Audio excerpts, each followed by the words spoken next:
On the 10th of March 1997, episode 1 of a new teen horror show aired on the WB network. The episode began with what seemed like a classic horror set piece.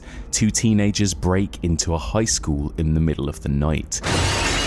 An arrogant, cocky, and potentially sinister older boy and his nervous, reluctant-looking blonde girlfriend. Are you sure this is a good idea?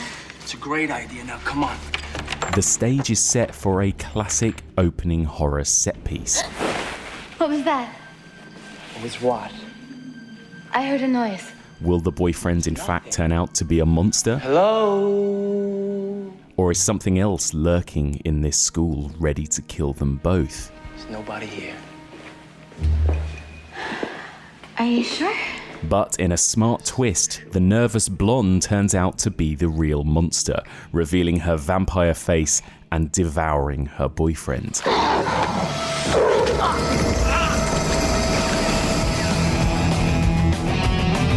This opening set piece of episode 1 of Buffy the Vampire Slayer set the mission statement for the show.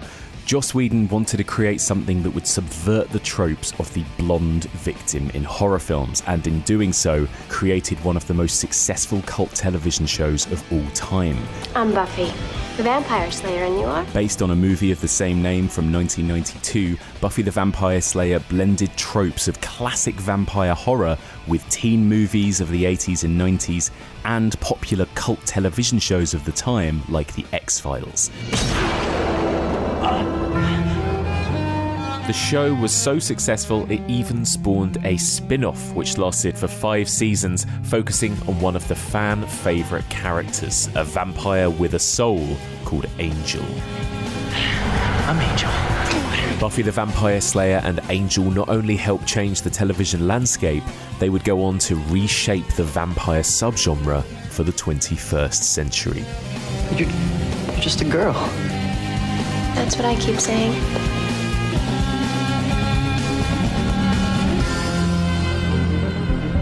Join me as we continue exploring the evolution of the vampire, as we venture into the Hellmouth to discuss Buffy the Vampire Slayer and Angel. If the apocalypse comes, beat me. Welcome back to the evolution of horror. My name is Mike Munzer, and as ever, I am your host. If you're tuning in for the first time, then welcome. In this podcast, we explore and dissect the history and the evolution of the horror genre by looking at particular subgenres one series at a time. We are currently in the middle of our 8th series exploring the evolution of the vampire, and this is part 16. In this week's episode, as that intro suggested, we're going to be covering all things Buffy the Vampire Slayer and Angel. It's a big episode this week. We've got a lot of ground to cover. It's going to be similar to our X-Files episode that we did in our Alien series last year, where essentially what we're going to try and do is cover an entire universe of characters and storylines within one discussion. So me and my guests will start by discussing Buffy the Vampire Slayer, the movie from 1992. We'll then discuss Buffy the Vampire Slayer, the series, and Angel, the spin-off series. And we finish the discussion by recommending a handful of our favourite episodes from both shows. So I will say, minor spoiler alert, we do obviously talk about plot elements from both television shows, but of course nothing too in-depth because there simply isn't time. But I will say, if you want to hear more Buffy discussion, Becky Dark and I did record a whole Buffy mini-series for Patreon during the 2020 lockdown, in which we covered the entire history of the show from the film through to the 7th season in depth across, I believe, 6 or 7 episodes. And yesterday I dropped on the main feed the episode in which Becky and I discussed in depth the 1992 movie and the first season of the show. So you can listen to that right now on the main feed for free. And if you want to hear more, sign up to our Patreon at a $5 level and you can hear us discuss in depth seasons 2, 3, 4, 5, 6, and 7. There's about 10 hours worth of discussion there on Buffy the Vampire Slayer. But for this week's episode, I sat down with friends of the pod and Buffy superfans Joshua Tonks and Alex Ayling to discuss the Whedonverse in depth. Enjoy. Joshua Tonks and Alex Ayling. Hello. Hello. We're back. We're back. You're back. It's so good to have you guys here. Now, we are all, of course, Buffy super fans. Yeah. We are going to try and cram in as much as we can. I'm going to get straight into the chat, skip the small talk so we can get into it.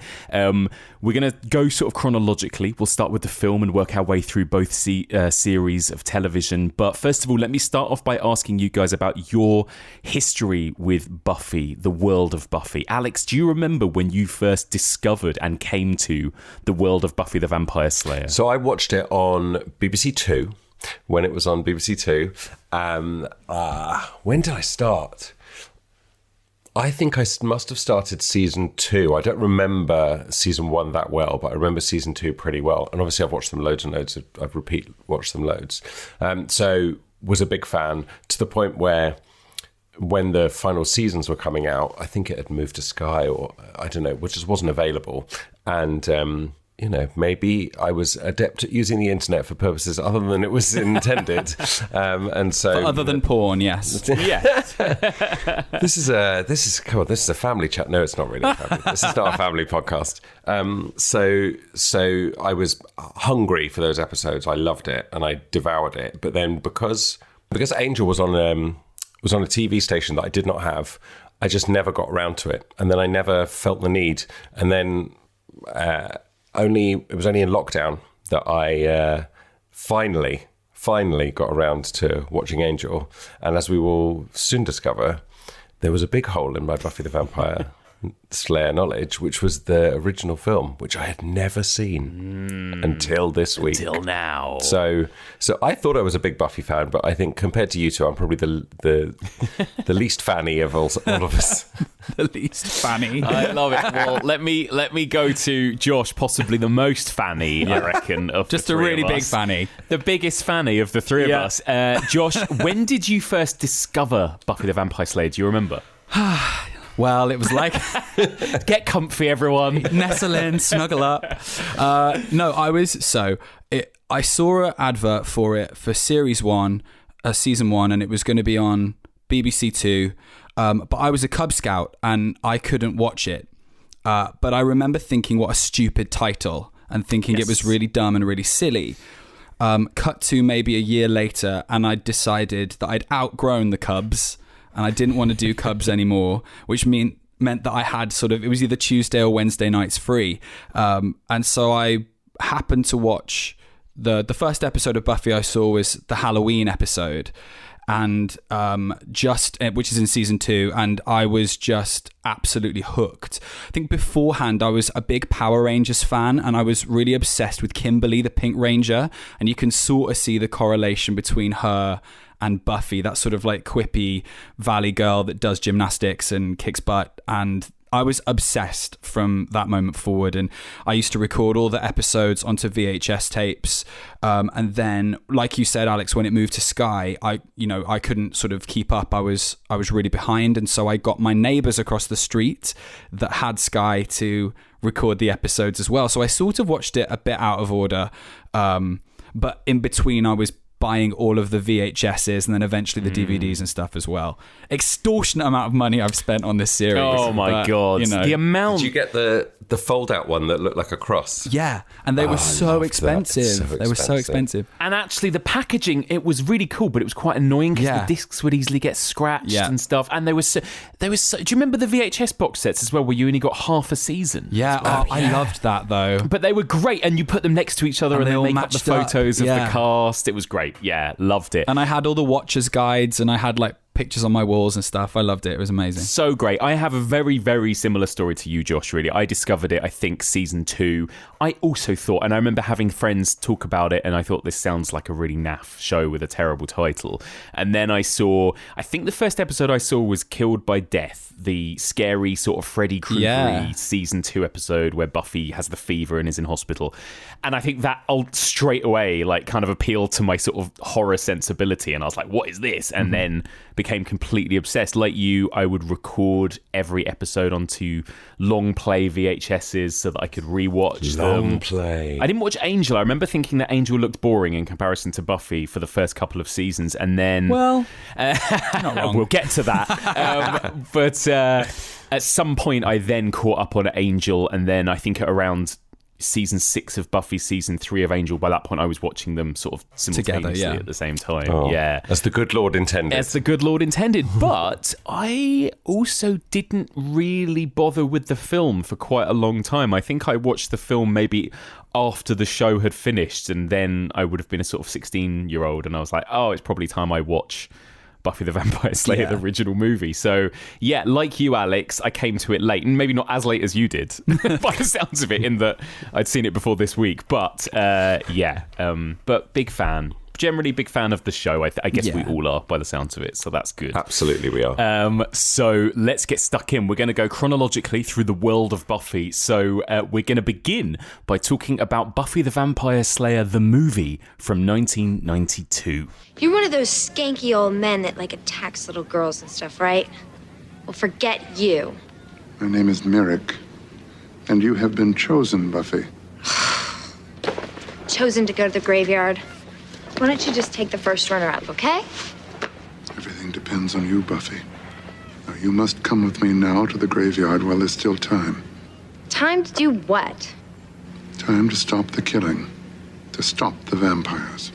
All right, let me get this straight, okay? You want me to go to the graveyard with you because I'm the chosen one and there are vampires? Yes. Does Elvis talk to you?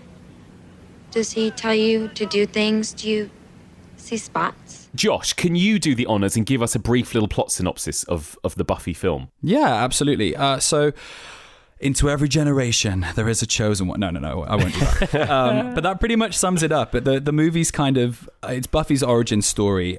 You meet this vapid valley girl that only sort of cares about clothes and going to the mall and stuff. But she's actually descended from a long line of other girls that are sort of destined to save the world and slay the vampires. And that's sort of how we meet her in this story. So she's living in LA, and she gets visited by Donald Sutherland. Yes, of all people. Who is her watcher Merrick, who sort of trains her. And it's just that classic, as we now know, classic story of, kind of like Spider-Man almost, like the young girl trying to balance her sort of social life and her normal life with this sort of secret identity as, the chosen one, the Slayer. Exactly that. So, Alex, I'm so keen to know, as somebody that just came to it this week for the first time, having been so familiar with the TV show, what did you think of the original film? It's really interesting coming at it this way around when I know the TV series, like I've seen it so many times. It felt like simultaneously, it felt like a sketch drawing of what Buffy was going to become, but also simultaneously a parody of Buffy. Like it felt like it could have come after, and someone was taking the piss out of what Buffy actually was. But also there's some good stuff in there. There's some little gems of like really interesting stuff in there. But the other thing I'd say is like, it feels like there are 3 separate movies all happening simultaneously, and the actors haven't all decided that they're all going to be in the same one. So you've got, the teens who are all doing their teen thing, and then you've got like Donald Sutherland and Rutger Hauer who are hamming it up, and obviously like they're making some choices and no one's telling them not to. And then you've got Paul Rubens and David Arquette, like comedy sidekick vibes, and it's such a weird mix. It doesn't quite work for me, but it's such a weird mix of like genres and attempts at things. Like it tries. It's like I appreciated it trying new things. Obviously, it was the seed for this amazing thing. But yeah, it was more of a curio, I guess. Yeah, and I'm sure we'll talk about this as we go, but there were kind of conflicting elements, weren't there, with the film? What we obviously, this whole world, this character was created by Joss Whedon. We'll talk about Joss Whedon a lot, I'm sure, as we go. But he created this story, he wrote this screenplay. it then got handed away to, Fox, and Fran Rubel-Kazooie directed it, and he had very little say in it, right? And there was some conflict there between what his vision was for the film and then what we ended up getting. And then the series is much more what Joss Whedon always wanted from that character and that world. So, yeah, I think you're right, Alex. It is like there are sort of conflicting elements almost, I think, in this film in that way. Josh, what about you? What do you think of this one? I really like it. I think it's really cute. It's a bit kitsch and a bit campy. I love the way. What I love is its aesthetic and its look. Like, I love the fashion, and I love how everyone speaks, and it's really quippy and it's really fun. And I really love. What I really appreciate is the purity of the story. That it really just has that very sort of simple. Just that simple narrative, which I really like. I love Luke Perry's character. I think he's the Xander Harris that we never got. He's the best. I think he's one of the best parts about this movie. Yeah, for sure. Yeah. I even like the sort of the dodgy fight sequences and the martial arts in it. I just think it's really great.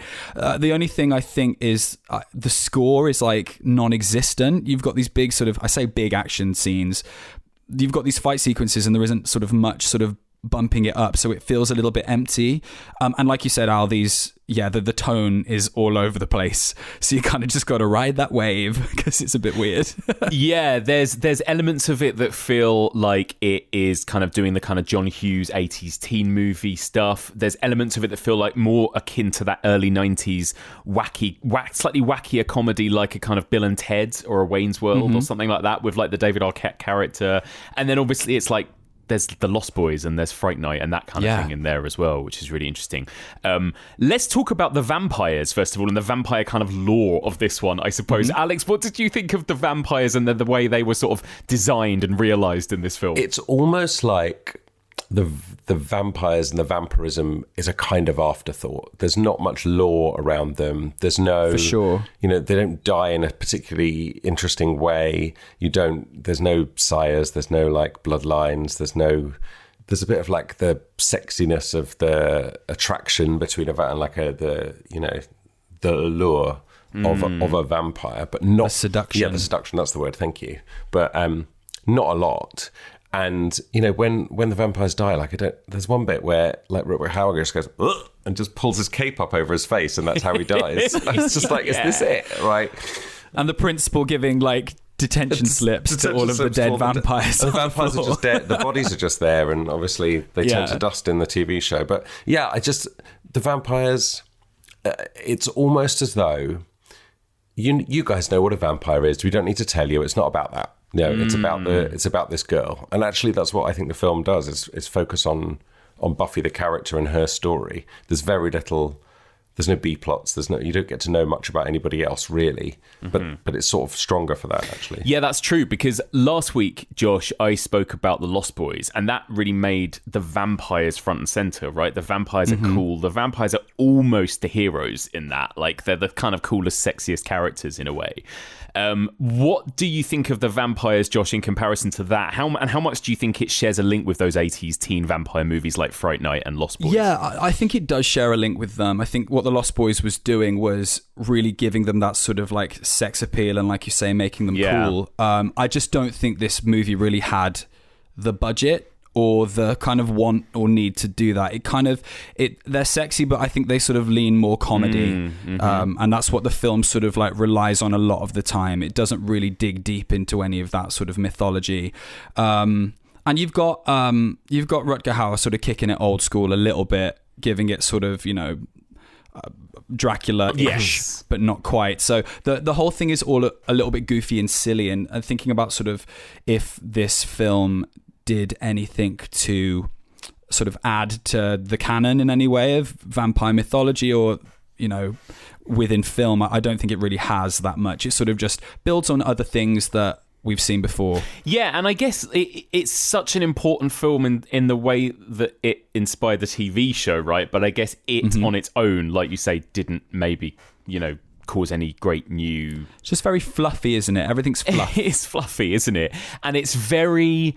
I think what you get with Buffy, obviously, is that the characters are so rich and they're so, you get such a range of characters. What I miss in this film is, all of the characters are like the cool Cordelia types, right? And you don't get a kind of Willow type character really, or any, I don't know, it doesn't feel like there's a whole lot of texture to the characters in this film. I mean, again, Luke Perry's a really interesting character, and I like Donald Sutherland. He's good, but again, it's like there's not the time and there's not the budget to kind of flesh that stuff out. Also, from a character point of view, I guess in the TV show, this or parallel universe version of this has already happened, and so she's sort of outcast herself and she's moved on, and she's one of the outsiders, whereas in this she's not. So she's not associating. Like, there are nerds on the table and they just get shoved off, and then you never see them again because that's not her world. So you wouldn't see them. But that is a problem for me. I think that's the thing. It's less rich. Yeah, definitely. But what about Kristy Swanson as Buffy, Josh? What do you think of her?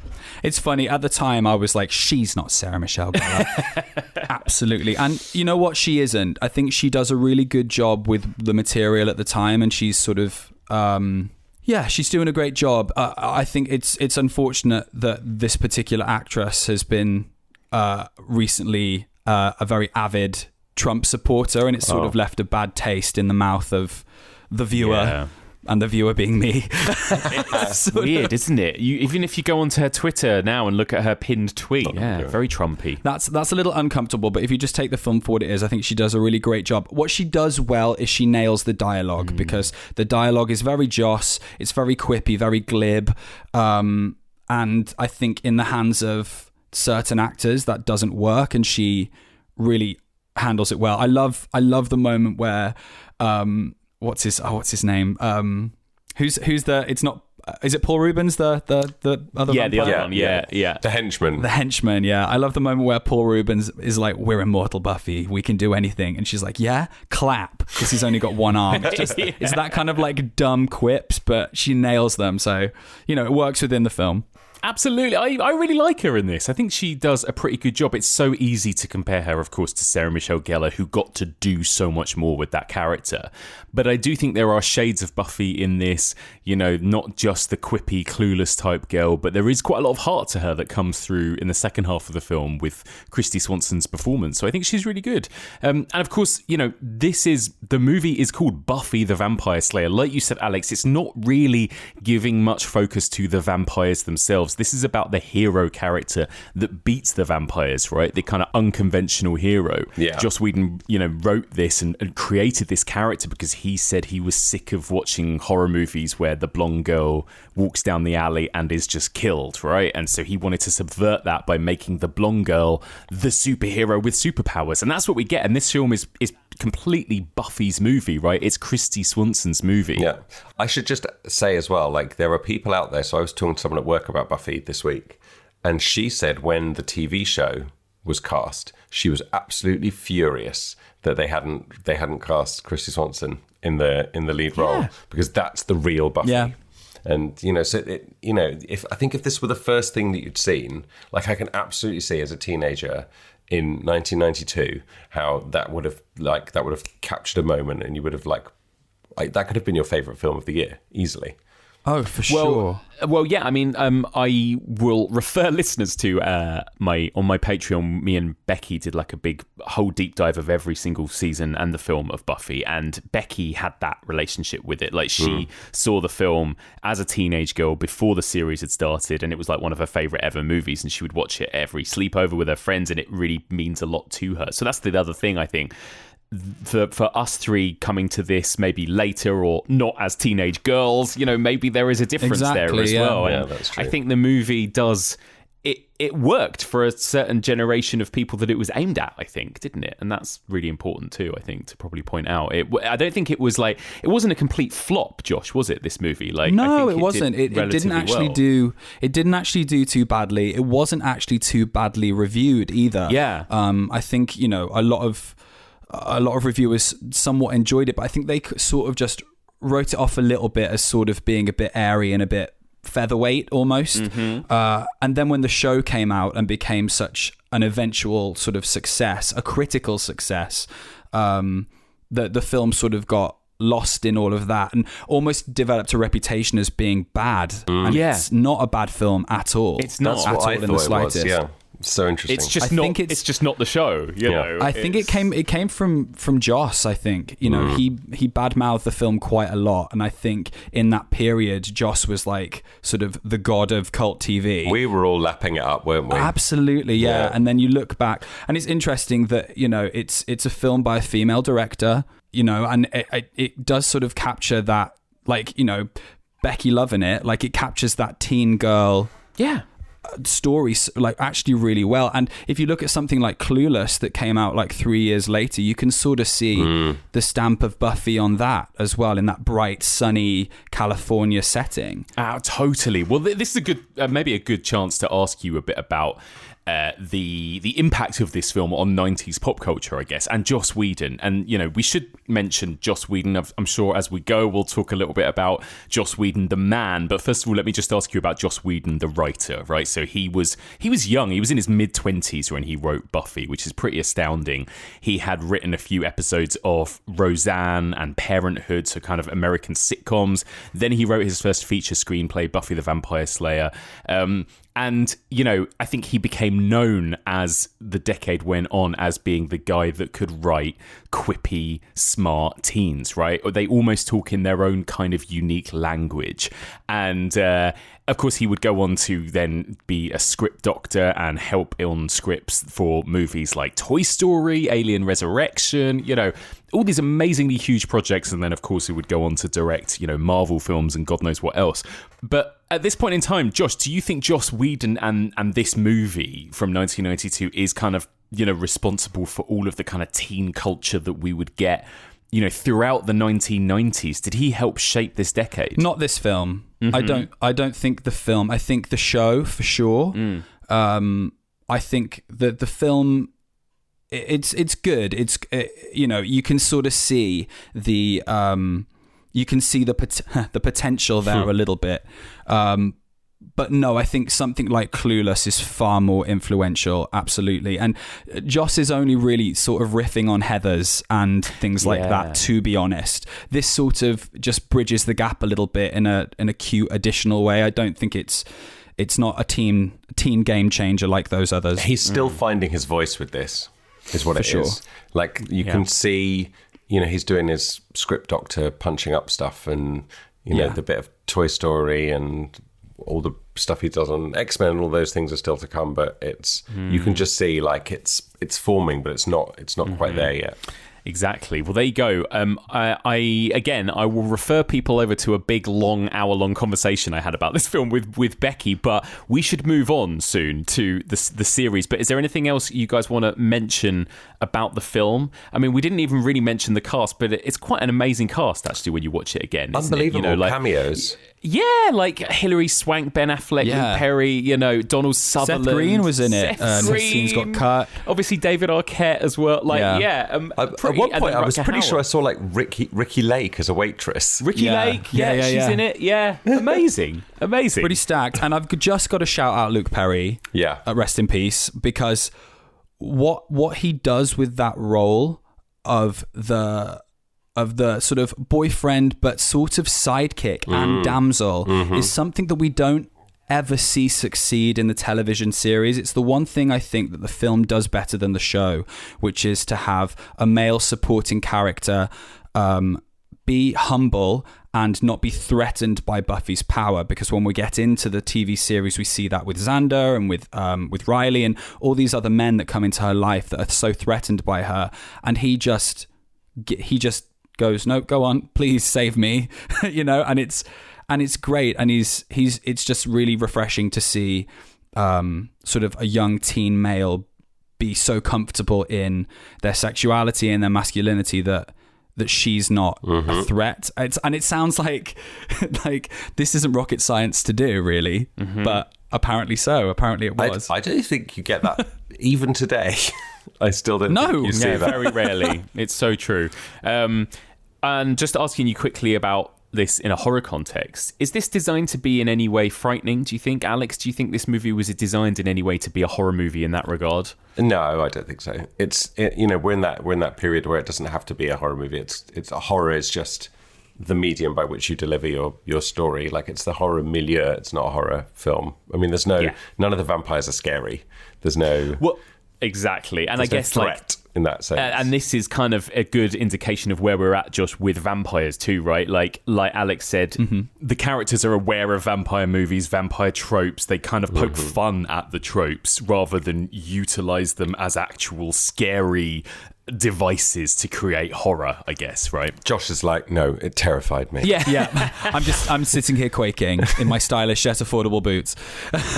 Very good. I love it. So let's talk about the television show. So obviously, as we've discussed, the film was a kind of moderate success in 1992.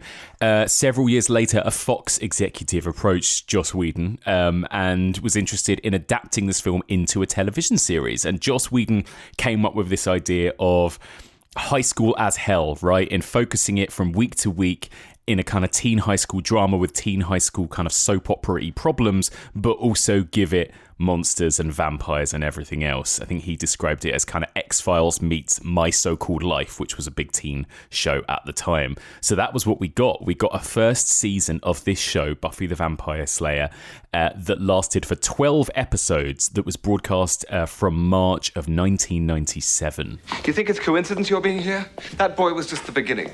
Oh, why can't you people just leave me alone? Because you are the Slayer. Into each generation, a Slayer is born. One girl in all the world, a chosen one born with a Strength and skill to hunt the vampires, to stop the spread of their evil, blah, blah, blah. I've heard it, okay? I really don't understand this attitude. You've accepted your duty. You've slain vampires before. Yeah, and I've both been there and done that, and I'm moving on. What's good about it is that it doesn't redo the film. It doesn't give you the origin, and I think that's why the first episode is so strong. So it almost sort of picks up where the movie left off, but it relocates Buffy from LA to this small Southern California town called Sunnydale, and it just shifts a few details. One of the big ones is that Sunnydale is actually positioned over a Hellmouth, which is sort of like this convergence of mystical energy. So it makes sense why each week Buffy would have a new threat or a new demon or vampire to fight, which really works in the show's favor.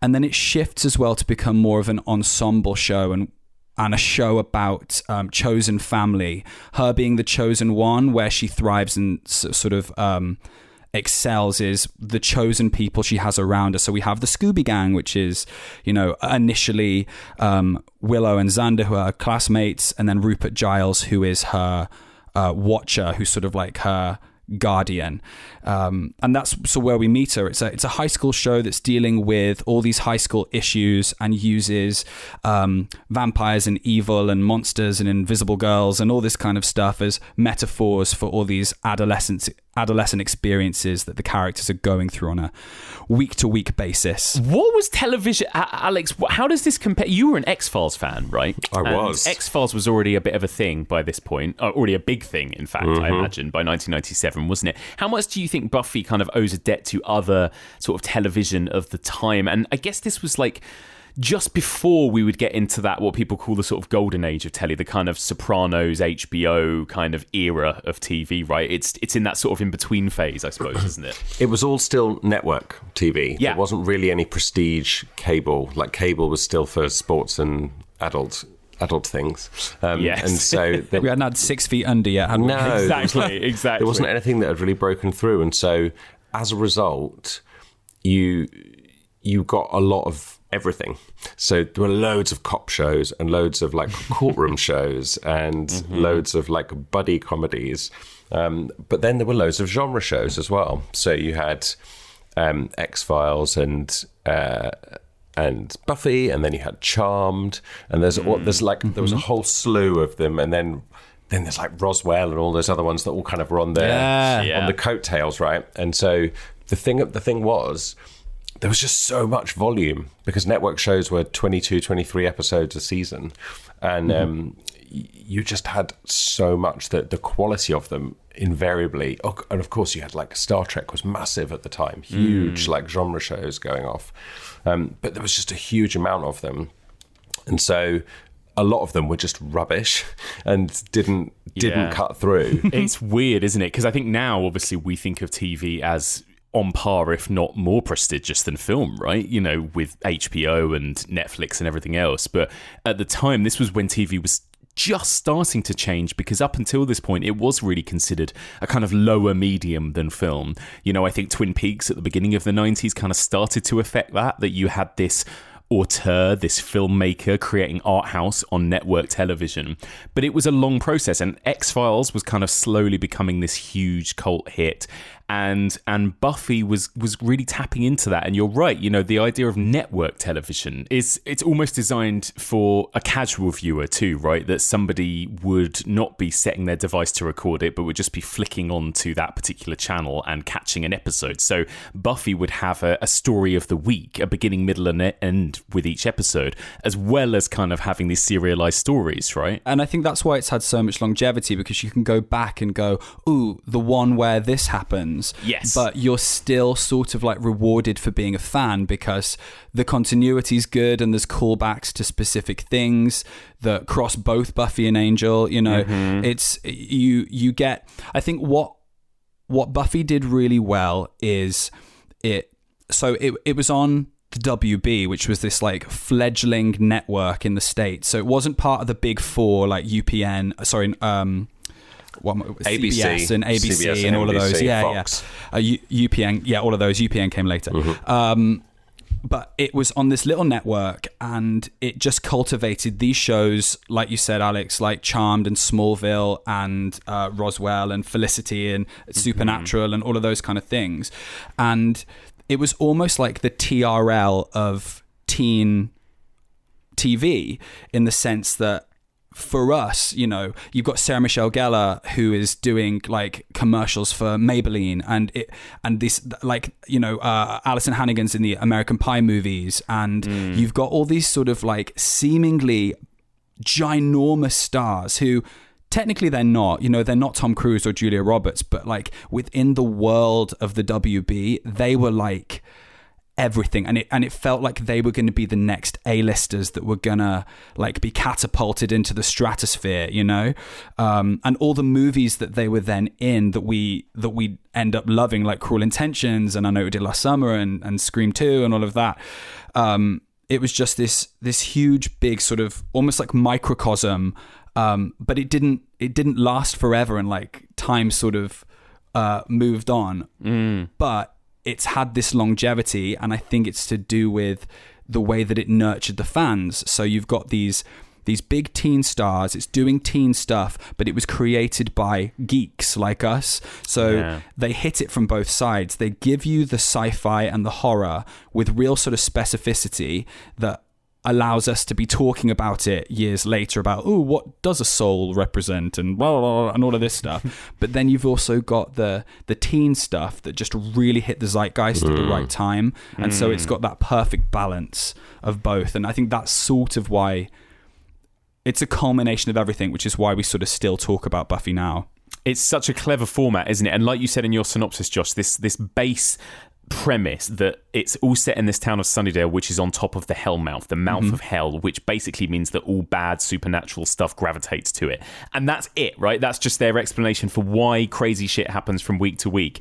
And it's really fun, isn't it, Alex? It's almost like we get different little subgenres of horror within one season. Even the first season, it's like we'll get a ghost, we'll get a witch, we'll get an evil creepy doll, ventriloquist doll, we'll get vampires, we'll get, you know, whatever. It's like hyena people.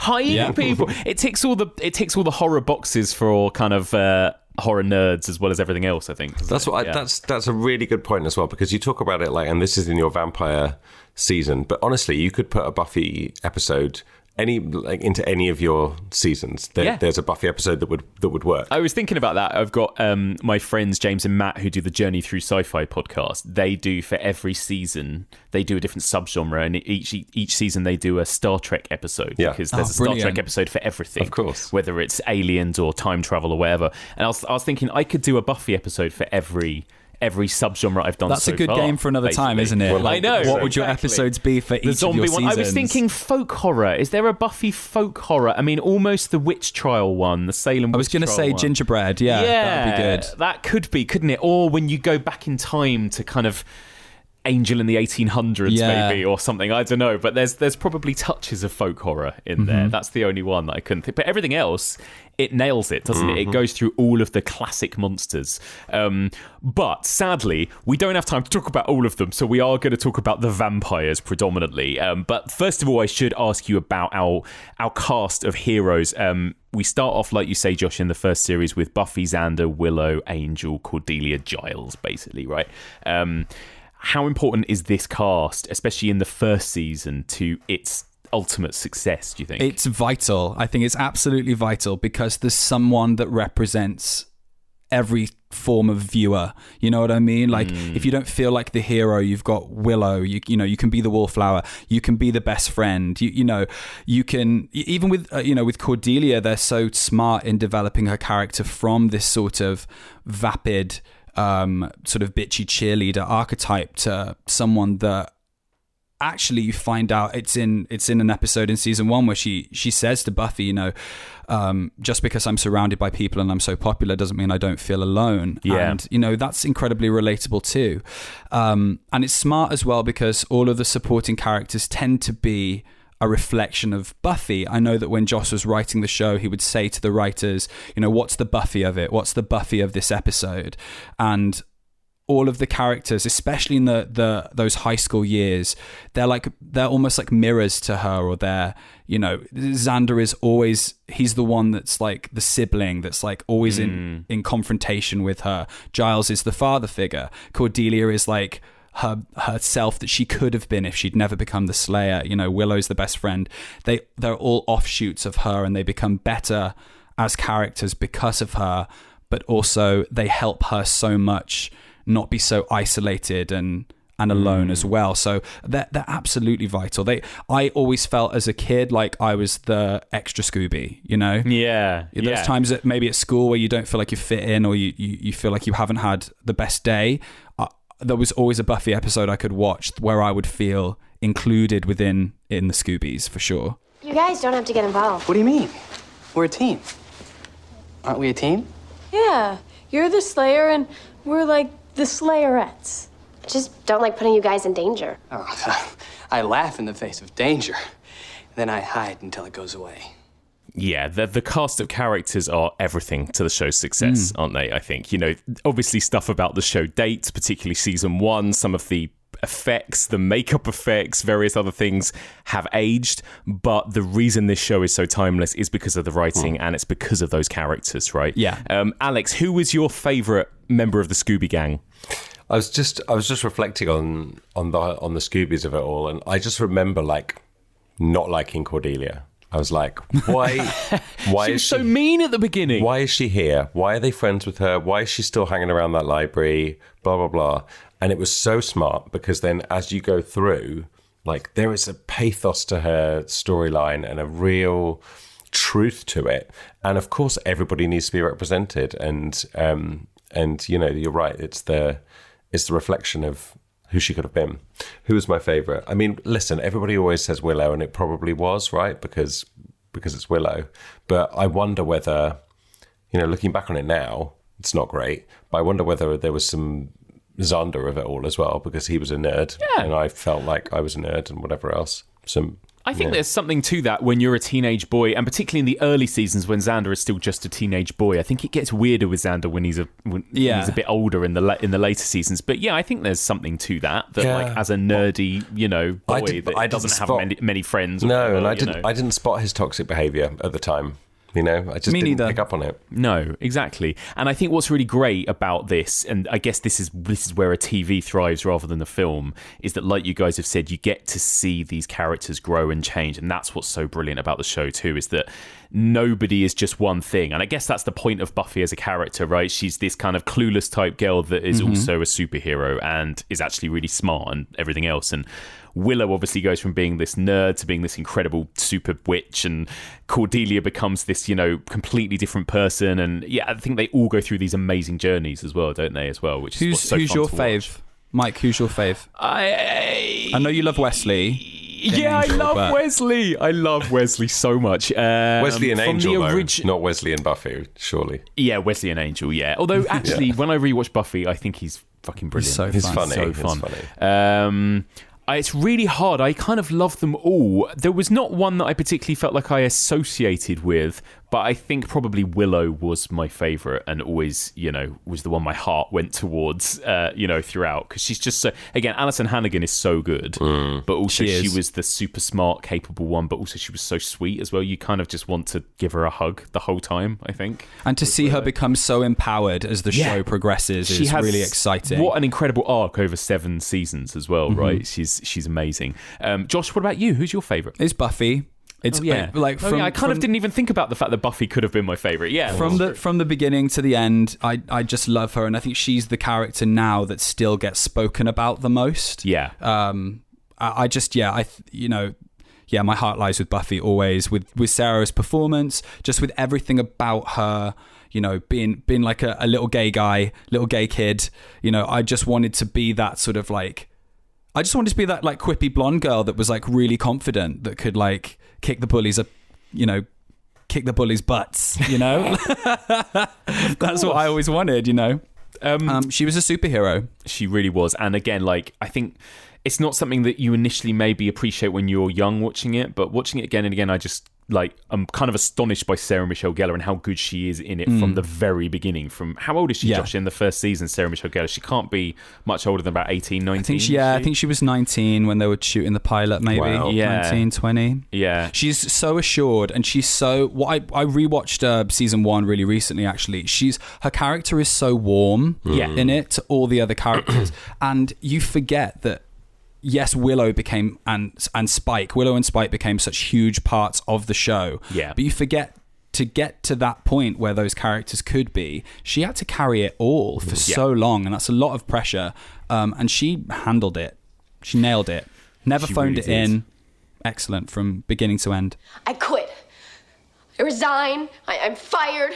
You can find someone else to stop the master from taking over. I'm not sure that anyone else can. All the signs indicate... Signs? Read me the signs! Tell me my fortune! You're so useful sitting here with all of your books! You're really a lot of help! Buffy, if the master rises... I don't care! Giles, I'm 16 years old. I don't want to die. Yeah, she's unbelievable. She's astonishing throughout the entire show, isn't she? And all of the characters are, and there's so much we could say about all of these amazing characters, but we've got to move on. I want to talk about the vampires, okay? So now, Josh, correct me if I'm wrong. This is the kind of origin of the vampires, right? Sure, yes. Before there was man, there were like demons, ancient demons that walked the earth, and they were sort of wiped out, but not before one bit... fed on a human and mixed their bloods. Yeah. That human bit another human and bit another, and they continue to feed and bite and change. So the idea is that a vampire in this world is like an ancient demon that existed before man mixed with a human, right? And kind of hybrid of the two. Absolutely. We find that out a little bit sort of at the end of season 3 as well, when Anya sort of says that we've never seen a true demon. Like they're all hybrids effectively, which is why they're sort of like human looking or humanoid.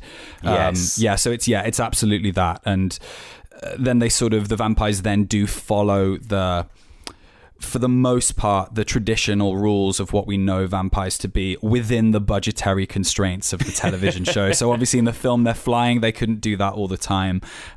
So they look human, but they can sort of vamp out and go into vamp face when they feed. Stake through the heart, sunlight, crosses, garlic, holy water, beheading, all of that kind of stuff. They can't come in unless they're invited. They don't show a reflection, but they do show up on video camera. So there's like different things that they pick and choose, but they do stick to it pretty well. And then you'll have, which I'm sure we'll get into when we go into the specific vampire characters, but some of them, like the Master, he's super old, so he sort of stays in this sort of Nosferatu-like vampire form. And then other characters have sort of maybe some supernatural powers as well. Yes, the Master, they talk about he's sort of outgrown human features, right? So he is like forever in this state of being a kind of bat type creature, almost like in the way his face looks, like you say, Nosferatu.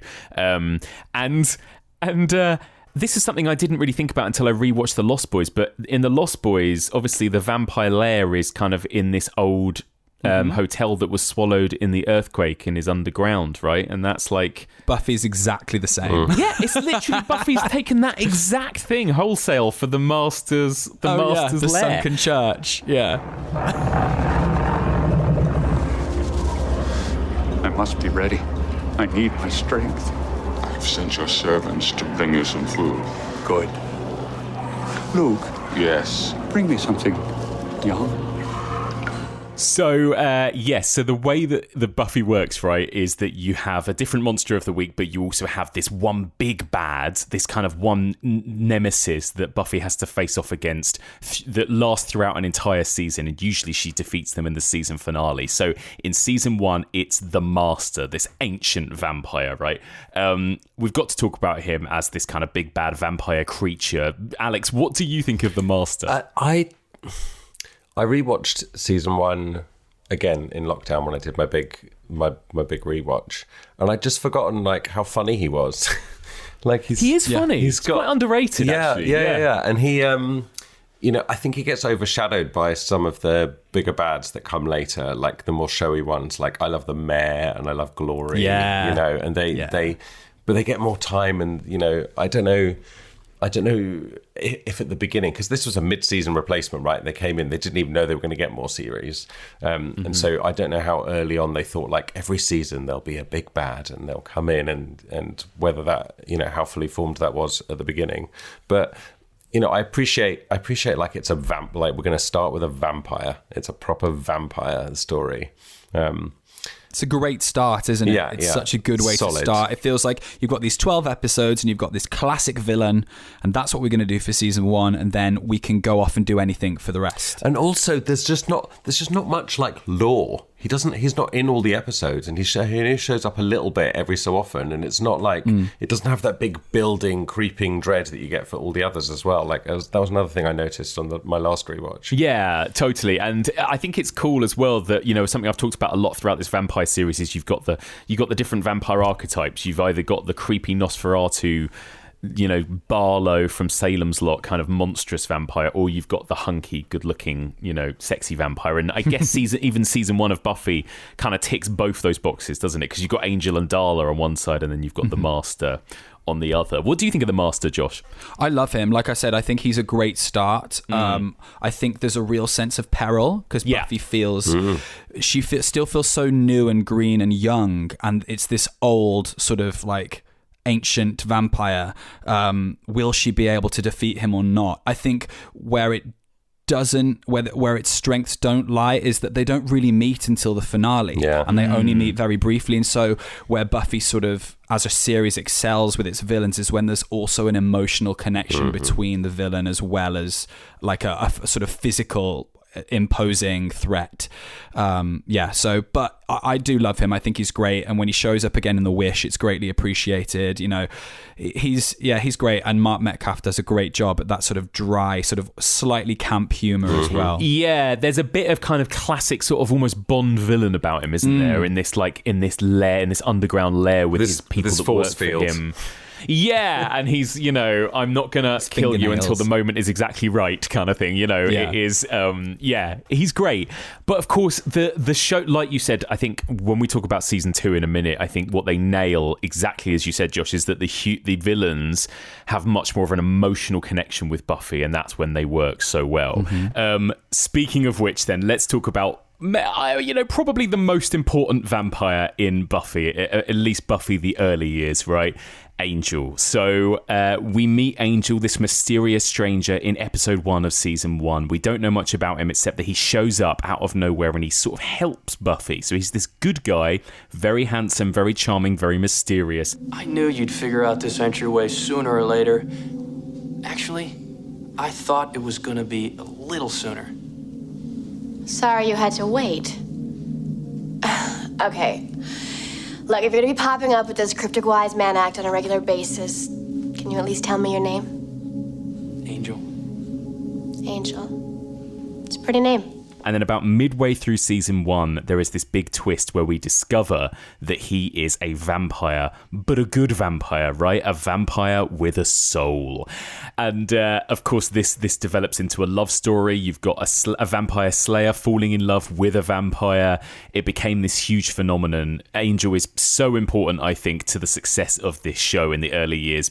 Alex, what do you think of Angel? Are you a fan of Angel and the whole sort of Angel Buffy storyline? Listen, I think there are lots of reasons to love Angel. I never was really on board with it. Like, I know I'm outing myself now. Yeah.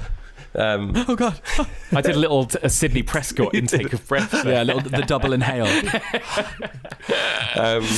But I love the idea of it, and I think he grows into it. But like, I always feel when they introduce these people, it's all like moon eyes and love at first sight, and I'm just like, I don't know, it just feels a bit, you're like, whatever. Well, it's a bit easy. It's just like, oh, he's handsome and so I love him, and it's like, I always thought it went a little bit too quick from that point of view, but then obviously it builds out, and then they become the big love, and then everything that happens with them is incredible. But yeah, I mean, and he starts off, I mean, that's the funny thing. If you like track the way he looks, considering vampires don't change, track the way he looks in season 1, episode 1, all the way through to the last season of Angel, you're like, yeah. What's a change in? Josh, what about you? What do you think of Angel? How invested were you back in the day in the Buffy Angel romance? Gosh, it's so interesting. At the time, that was my everything, like, with the show. Yeah, like their romance was like, it was like the greatest television I've ever seen and all of this. And then you look back, and actually when you watch the sort of early season 2 episodes where they are sort of dating, and it's this sort of very melodramatic sort of teen drama that's going on, it sort of it doesn't work as well. And what does work, I think Angel is at his best when he's evil, at least in Buffy. So good. Yeah. And so what that does is it gives additional weight to the romance, because they're telling you later on, oh my God, it was the biggest romance ever, when actually when you look at it, it was actually quite brief. But that's what teenage feelings are like, and it's, I was really into it, so it definitely worked. What's interesting now is it was doing Twilight before Twilight did Twilight, which is, you've got this really sort of, you've got this young minor effectively being courted by a being that is 200 years older than her, who is quite obviously in his mid-20s. So, okay, is that awkward? Is that not? I don't know, whatever. I'm too in love with the show to ever sort of question that now, I think, but it is an interesting one, considering how much flack Twilight got for that. Like, Buffy was doing exactly the same thing long before. So I do love as well, and we'll come back to Angel as we go, but like, I love as well that it slowly builds up this kind of mythology of these different vampires that are sort of, I guess we'll say, related to one another, right? That they sired each other. So the very first vampire we see in the whole show, right, Alex? Season 1, episode 1, scene 1 is Darla. I know. what a spectacular, again, opening scene. So the subversion good. of the blonde girl who we think is going to be the victim actually good. turning out to be the monster. And then who knew that she'd end up being so important across both shows? And of course, she was the one who turned Angel into a vampire, right? So they have this kind of history that is fleshed out upon, even in the first season of Buffy, right? There's a bit of that going on. I think she was turned into a vampire by the Master, so already we're getting this lineage of vampires, aren't we? And their history they have with each other. And that's another really impressive thing, is that even from season 1, episode 7 or whatever it is, right, we're getting this world beyond just Sunnydale in the present day, aren't we? I think getting fleshed out. But you've got to let me take care of the Slayer. Oh, you're giving me orders now. Okay, then. We'll just do nothing while she takes us out one by one. Do I sense a plan, darling? Share. Angel kills her and comes back to the fold. Angel. He was the most vicious creature I ever met. I miss him. So do I. So Angel was once a brutal, evil vampire, but now he has a soul. Josh, what does it mean to have a soul? Are we still talking about Buffy, or are we back? Just in life. This is for my other philosophy podcast. This is something that I think the show has kind of grappled with all the way through Buffy and all the way through Angel, and especially when we get to Spike. We'll talk about Spike in a minute. But so hard. Angel has a soul. He was cursed by gypsies with a soul 100 years ago or whatever, right? And so he is sort of quote-unquote good rather than bad, right? Okay, so I think the way I look at it in simple terms is that the soul somewhat is like a conscience. Yeah. So Angel still has this demon within him, but he now with a soul can feel the pain, because that's his curse. He can feel the pain of all of those that he tortured and killed and whatever. But just because you have a soul doesn't necessarily mean you can't do bad things. And so that's sort of part of Angel's journey and the things that he struggles with.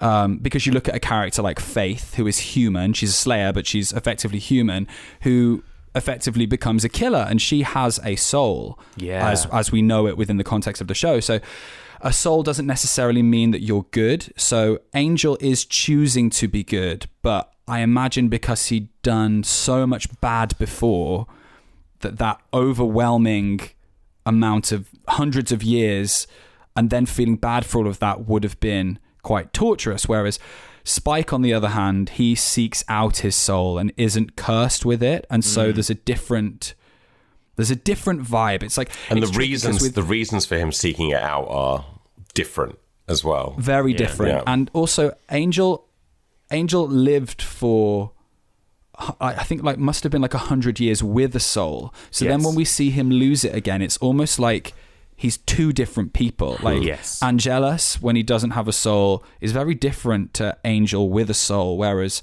Spike, it's sort of like there isn't much change, you know? No, at all. Because Spike slowly becomes a sort of, I guess, quote unquote, good vampire, right? But this is the other thing that's really interesting, because, you know, we've covered a lot of vampire movies so far this series where you do get genuinely remorseful good vampires. Even Interview the Vampire, right? Look at Louis, look at Brad Pitt's character.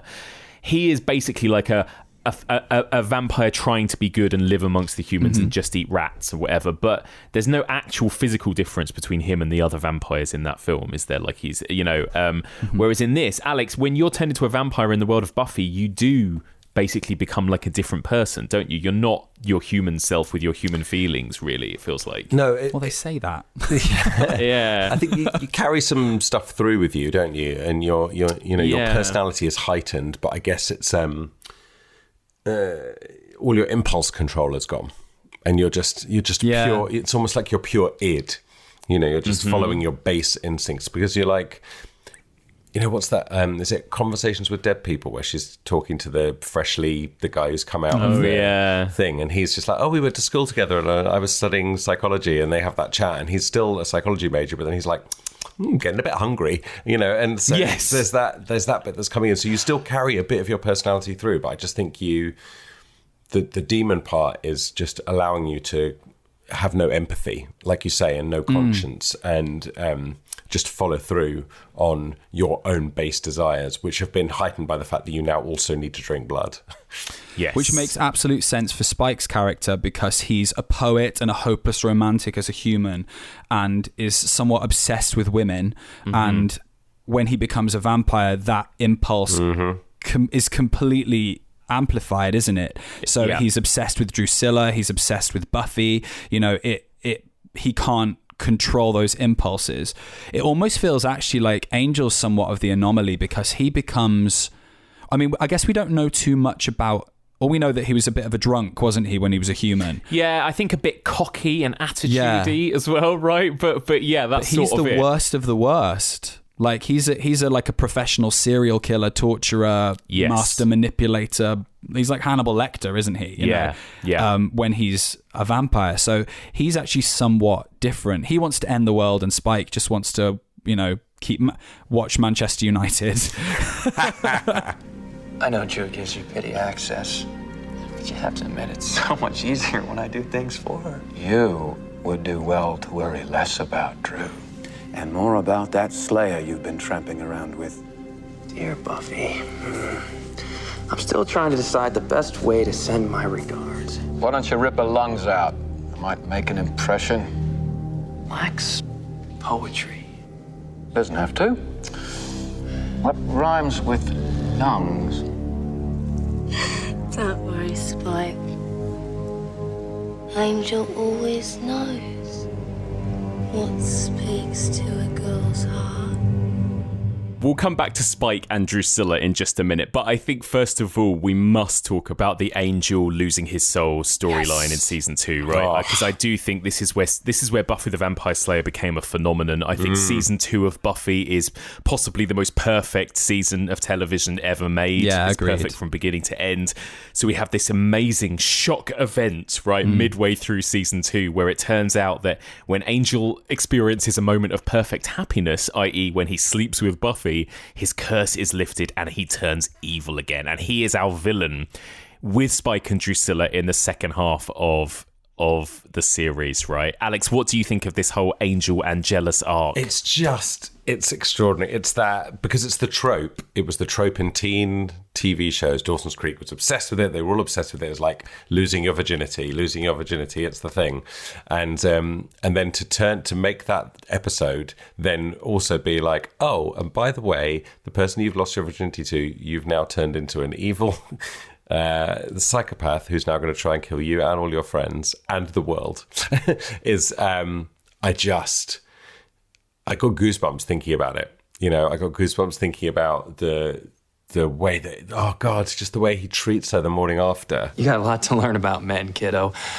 Although I guess you proved that last night. What are you saying? Let's not make an issue out of it, okay? In fact, let's not talk about it at all. It happened. I don't understand. Was it me? Was I not good? You were great. Really. I thought you were a pro. What it does is it's the surprise and innocence, that sort of double episode, is when the show turns. It's when it flips. And I would argue, I think I've said this to you before, that Buffy was never better than it was between Surprise and Hush. Yeah. So between that sort of, and yes, there are elements of pure genius either side. We've got The Body, we've got Once More with Feeling, and then you've got things before like Prophecy Girl and School Hard and Lie to Me and great stuff like that. But when it was like at its sort of like zenith, like at its peak, it was between, for me, Innocence and Hush. And what's so beautiful about this arc is that, one, it's incredibly relatable to anyone that's sort of, you know, just young people having sort of their first sort of relationship, sexual experiences, and then finding that the person that you thought was your everything turns out to just be interested in one thing, and they've taken that from you, and now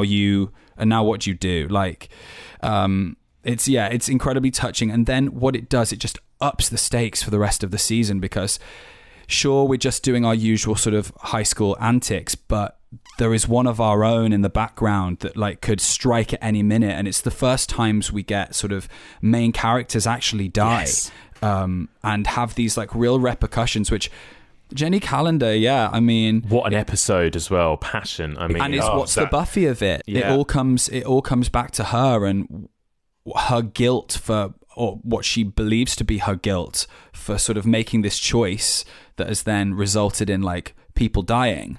But then Giles does remind her that, you know, it's not her fault. She didn't know that was going to happen, and that he's going to support her. Oh, that bit makes me it's cry. beautiful. That bit absolutely kills me. What I was going to say earlier when we were talking about our favourite characters is that now when I revisit it as an adult, I think Giles is my favourite character as well. And Anthony Head, what an amazing performer. I love it so much. I think it works so well, and it goes back to that idea of, you know, it's a 22 episode season rather than a 12 episode season, so it has a bit more time, but it's the way in which, compared to The Master, these villains have this emotional connection to Buffy. Angel says doesn't need to kill this girl, you have to love her. Like he needs to have that connection. That's the way you get to Buffy, or Buffy's weaknesses. At least that's what he thinks at this point, right?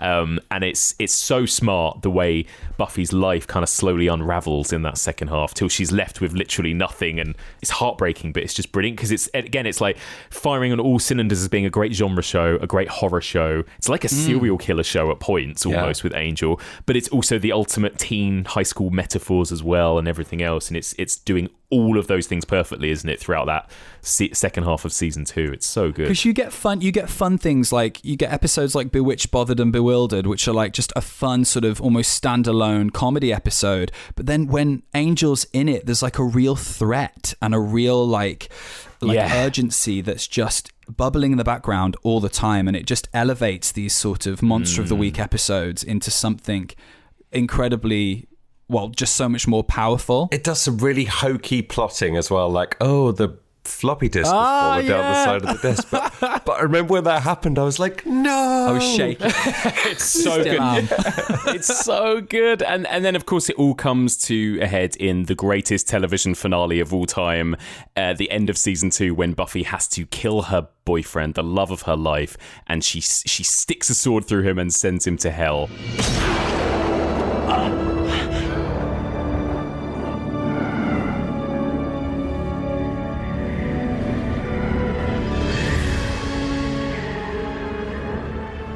More on Angel later, obviously. We'll come back to Angel when we talk about his spin-off. Let's talk about Spike, you know, the other villain of this second season.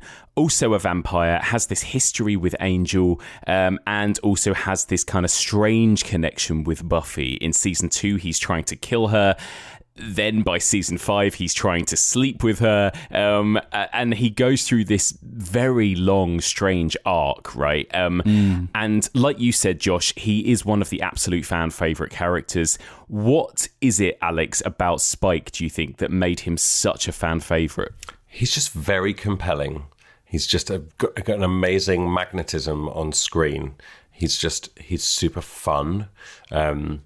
You know, the screen just lights up when he's there. He's got that kind of, I mean, it's a swagger. Is such a basic way of that charisma that comes across.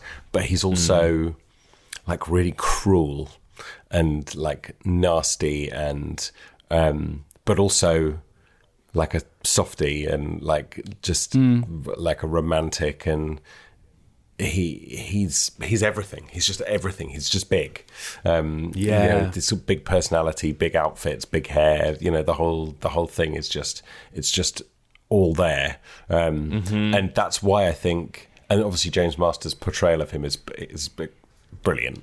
And so I think he's amazing. He's so good. And so then when Spike starts to do problematic shit later on, you are there like, oh, but we've been with him this whole time. He's so fun and lovable, and he's, you know, and he's been through a lot, and you start to forgive him this stuff, and it's like, it's not okay, but it sort of like thematically fits with what everyone else is doing, and it's so complex. Yeah, it's weird, isn't it? Spike turns up as, like Josh, as like a proper villain, right? He is an evil, soulless, brutal vampire with this reputation as being this vicious animal that has murdered other slayers, even, which no other vampire we've met so far has done, right? And his girlfriend Drusilla is also terrifying and sadistic and evil. And yet we do love him, right? There's something very kind of likable and charming about him, even though we know from the get-go he is evil, right? Oh, yeah, for sure. I mean, he comes in as sort of the antithesis to the Master and the Anointed One, which were these more sort of traditional vampires, and then he comes in giving it full Billy Idol meets Lost Boys, and you're kind of completely engaged, and I think it's a testament to James Marsters' acting. I don't think if it had been in the hands of another actor, I don't think that character would have lasted as long as he did. If every vampire who said he was at the crucifixion was actually there, it would have been like Woodstock. I ought to rip your throat out. I was actually at Woodstock. That was a weird gig. I fed off a flower person, and I spent the next 6 hours watching my hand move. I don't know, my personal feelings on the character of Spike, I've never been like Spike's number one fan, purely because of, for two things. It's on paper what he's actually done.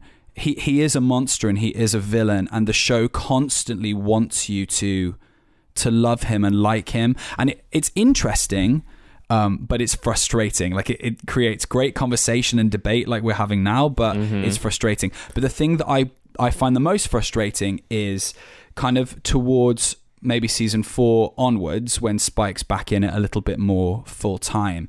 It turns Buffy's character, who in the first few seasons was this cool, quippy, this chick that's just like badass and, takes no shit from anyone. And yes, she's vulnerable and all of that. But she becomes a bit more sort of shrill and shrewish with him and gets a bit naggy with him. And it's almost like she gets diminished a little bit to make him look cooler. And that's the thing I don't love about it, where she's always like coming into his crypt and like beating him up and asking, he wants money so he can look after Dawn and all of this stuff. Like, it gets a little bit, I find that a little bit frustrating. But then we get to season 6 and the sort of toxic boyfriend element of it is actually really good and really interesting. And until we get to seeing Red, and then for me, from season 7, after sort of the attempted rape in that episode, his character doesn't ever quite come back. As much as the show tries to make him, he's ensouled and he's this sort of romantic character for Buffy. That evolution, that final evolution, just never quite lands for me. But in his initial sort of guise, I think he's fantastic. Absolutely. Yeah, I think he's got an amazing arc, right? There's an amazing arc for this character, really, because, season 2, he's the villain, he's the baddie, he wants to kill the Slayer, and kill her friends. He's defeated, he leaves town, he makes a brief appearance in season 3, but he comes back in season 4, but he is, implanted with this chip in his brain, essentially, right? Which means he cannot hurt humans. Yeah. So he sort of becomes a reluctant ally of Buffy's because he sort of hangs around, and this is basically because the character and James Marsters was so popular, fans loved them so much that they found a way to bring him back and make him an actual regular cast member by making him literally harmless, and then therefore he's kind of there as a sort of comedy foil as part of the group, right? But then in season 5 it goes in a very interesting direction where Spike, still this soulless monster, starts to develop a crush or an obsession with Buffy, right? And that obsession falls, becomes love, or at least Spike thinks it's love. He thinks he's in love with the Slayer, even though he's still this soulless thing. Then, of course, by season 6, like you mentioned, Josh, we have this very dark, toxic relationship where Buffy, who's going through a lot, starts having sex with Spike. They start sleeping together, and it all culminates then in Spike sexually assaulting Buffy when she tries to say no to him, and it's a horrible scene, and it's one of the most controversial moments in Buffy. In some ways, I respect the arc, because it's like the show reminding us and bringing fans back down to earth, fans who loved Spike so much. Like you said, Josh, he was always a monster, he was always evil, and the show is going, look, this isn't a love story like the Buffy and Angel love story. This is a nasty, toxic relationship, and this is what Spike actually is. And it was this kind of horrible reminder of what he really is. But I think the problem is then what happens after that. I think he should have been killed. That should have been the end of his arc. Well, they never follow through. Yeah. But the worst thing they can do is then go, oh, he's got a soul now and everything's fine as soon as that attempted rape happens, and then the show completely forgives him, basically, but also makes him less interesting and not very likable. And it's just like, that was such a shame. And it does feel like the show has continuously tried to find ways to keep Spike in it, right? Like, that's the thing. He is the most popular character on the show.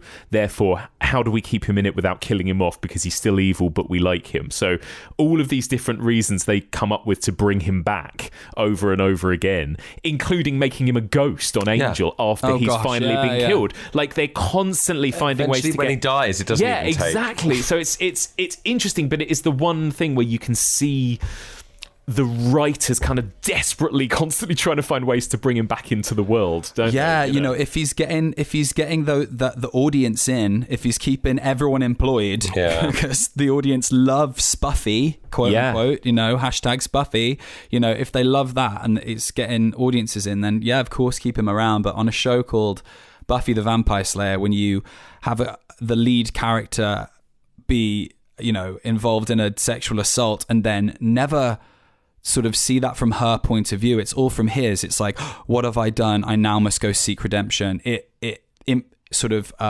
informs his character journey. I think there's just a different way they could have done that. He could have just tried to like kill her, you know, like agreed, gone too far, you know, in that way. But anyway.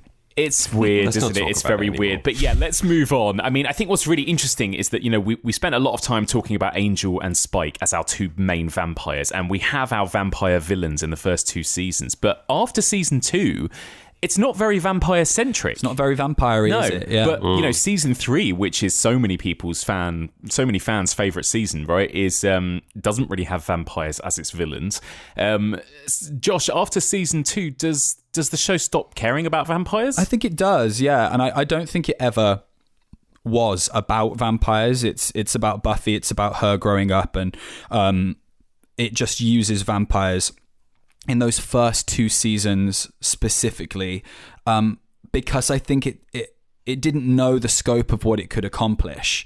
And from season 3, you know, with episodes like The Wish, and then later on with Restless and things like that, it gets more experimental and it becomes incredibly just broader. And so this kind of villains and evil that we get shift as well. And I think that fits in with the arc and the sort of mission statement of the show, which is, you know, when you're a teen, these monsters, the things that you are scared of and your insecurities are huge, they're big, but when you get older, they become more complicated. It's not just a simple stake through the heart that's going to solve your problems anymore. It's going to be something else. It's going to be, you know, a group of 3 toxic geeks that are like trying to, you know, all of that. Like, you're going to have to deal with so much more. You're going to have to deal with that toxic boyfriend that you keep going back to. It's not, you know, I slept with him and he went bad. It's I keep sleeping with him and I know it's bad, but I can't stop. Like, it's more complicated. And so the show's villains become more complex as she grows up. I know. And they come up with a great way. They always come up with great ways of upping the villain each time, in a way, with a couple of dips maybe in the middle. But like, you know, how do you beat that epic Buffy Angel romance in season 2 that turns so dark and toxic? They top it somehow, don't they, with Buffy and Faith, I would say. I mean, the mayor is amazing, but he's a little bit like the Master in that he sits on his own in an office for most of the season and doesn't interact with people until the finale. But it's really Faith, isn't it, that is the emotional core of season 3, where you've got basically the kind of flip side of Buffy as the dark mirror. Nemesis. Yeah, it's so. I mean, like, that's such a smart idea. It is, and there's all that lesbian subtext as well. That's like keeping, because that's the relationship really. Because Buffy and Angel in season 3 are quite chaste, and quite boring almost. And the real sort of sexual chemistry, to be honest, is between Buffy and Faith. And you know that if the series had been made today, if it was Buffy, by Netflix. Buffy, absolutely. Like, Buffy and Faith would be hooking up for sure. Yeah, 100%. For sure. 100%. So we will wrap up on talking about Buffy, I think, and we'll come back to some of our favourite episodes, which we'll list at the end of this conversation. But for now, let's move on to Angel, because I think there's something really interesting here. You know, again, when talking about this whole world in a vampire context, you know, this is a TV show where a vampire is our hero. So obviously in Buffy Season 2 there was this amazing arc. Angel lost his soul. At the end of the season, Buffy had to send him to hell. It was all very dramatic. And I think it was around this time, right, Josh, between Seasons 2 and 3 that Joss Whedon was thinking maybe this guy could have his own spin-off. Yeah, it was I Only Have Eyes for You, one of your faves. One of my favourite episodes. Watched his performance and was like, he could lead a show. He could lead a show. They were such a phenomenon at this point in pop culture, Buffy and Angel, weren't they? That I think obviously they couldn't keep this relationship going. It wouldn't work in the world of the show. So how do you keep this character around? Give him his own spin-off. So he comes back from hell in Season 3. He was then dropped back into Sunnydale, and we don't know why, but he decides obviously he can't, long story short, he can't be with Buffy, and he leaves and goes to LA.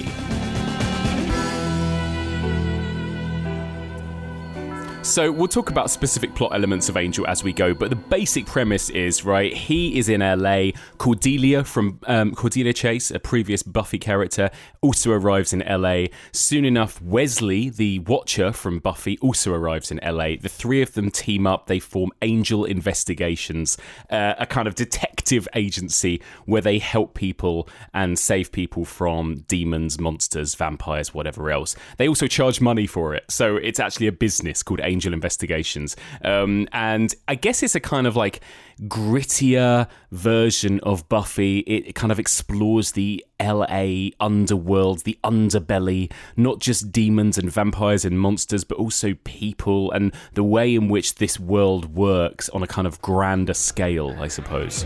Oh my God, Angel? Nice to see a familiar face. I didn't know you were in LA. Are you living here? Yeah. You? Malibu? So, are you still... Yeah. There's not actually a cure for that. Right. It's a kind of monster of the week set up in the first season that then becomes progressively really serialized, maybe even more than Buffy, right, as it goes on, where we've got slightly murkier morality. The villains are, rather than monsters, they're lawyers. Like it's a little bit grittier and more noirish, isn't it? So Alex, what do you think of Angel? How does it compare to Buffy as a show for you? Well, as I say, I've only watched it the once, and that was last year, I think. And I had thought it would be sort of inessential. And, you know, you look back on it now, and I kind of wish I'd been watching it at the same time as Buffy and consuming them together. So what I did with my rewatch this time was, normally when I do my Buffy rewatch, I just watch all of Buffy. This time I went through and then tried to watch it contemporaneously with itself. So I chopped up season 4 of Buffy with season 1 of Angel, to get the crossovers and all of that kind of stuff, because they were on the same network and they were on the same night, different nights. They were on the same night. They were the same night. And so like a character would pop off and then pop back. And so there were things that happened on Buffy that I'd be like, oh, that must have been in Angel. Like, I don't understand what's going on. I don't really get it. But then there's one thing that happens where they both disappear, and I was like, but never show up in each other's shows. They have a little meet up off screen. And then they're like, we'll never talk about it ever again. I'm like, okay. That's when they were on separate networks and they weren't really allowed to do stuff. Buffy had moved to UPN. Angel was still on the WB, and on Angel they didn't even really want them saying Buffy's name. Like, so they have that bit where they meet, but you never see what happens. It's so funny. Yeah. But yeah, you know, so I don't have the love for it in the same way, but it does some interesting things. I think some of the ways that it expands the mythos and the lore are really interesting. I love some of the characters they bring in and some of the powers that they have. Like, who knew that karaoke was going to be so vital to the series, you know? So I appreciate it, I would say, rather than love it. Josh, what about you? What's your history with Angel as a show? I wasn't able to watch it when it aired because I didn't have Sky, and was on Channel 4 at something like 10 p.m. and it was just too late for me to watch. Like, I had to go to bed and get up for school and stuff. Like, I couldn't watch it. Yeah. But I caught up once I got the sort of the VHS and then eventually the DVDs. I've never loved it. It's in the way that I love Buffy. I did at the time, but Buffy stayed with me in a way that Angel hasn't. And I think I just relate to Buffy as a character more than I do to the character of Angel. What Buffy's doing is sort of subverting a lot of... it's I don't want to say it's like a feminist show, but for the time it was. And it was just that I related to more. Whereas like... Angel just feels a little bit more bro and a bit more boy, and that was just, for me personally, not something I related to as much. But I will say, fake fan that I am, I love season 5, and I think that's really when Angel hits its stride for me. Not to say that I don't like a lot of the stuff beforehand, but a lot of, because it is so serialized, a lot of season 2 to 4 can really blend into one murky muddle of a series, whereas with Buffy I can handpick episodes and go, I'm going to watch that, and Angel I struggle to do that with. Yeah, agreed. Here comes Mike's hot take. I'm excited. I know. Here comes everyone's going to hear it. Trying to be really edgy, right? But no, I've already said that Buffy seasons 1 to 3 is like as good as television gets for me, and nothing beats that. But I would say that then, beyond that, I think Angel is better. I think Angel as overall, consistently, I think Buffy maybe has higher highs, but it has a lot of lower lows. And Angel, for me, kind of stayed... when I watched them together at the same time, particularly when Buffy was in its 6th season and Angel was in its 3rd, I found myself way more excited every week for Angel than Season I did 3 is Buffy. good. It's really Season 3 fun. is good. Yeah. It's really fun, and it actually had much more of a kind of, for the show that's meant to have the reputation as being grittier, it had a much lighter tone than Buffy season 6. It was very funny for the most part, and then it gets a bit dark and bleak in season 4, unfortunately. But yeah, I really enjoyed it. It's not a show that I've come back to again and again. So actually, I'm saying that slightly tongue in cheek that I like it more. I liked it more at the time when I was watching it as a teenager, because I was like, oh, it's darker. Well, that was just a cool thing to say, wasn't it? Yeah, it was. And and I guess it felt, like, you talked about how Buffy shares a lot with, I guess, shows like Dawson's Creek and, all of those other things, Smallville. Angel felt like a bit more like it was, X-Files or Alias or like these types of shows that were, slightly grittier and darker, I suppose. And I really like the way that it kind of deals with a kind of murky morality. So what does it mean to have a monster, as a vampire, as your hero? And for the most part, the big bads are humans, right? So you've got lawyers, you've got people like Holt, who is the villain of season 3, which is a really fascinating villain, who is this man from the, like 1700s, whose whole family was murdered by Angelus brutally.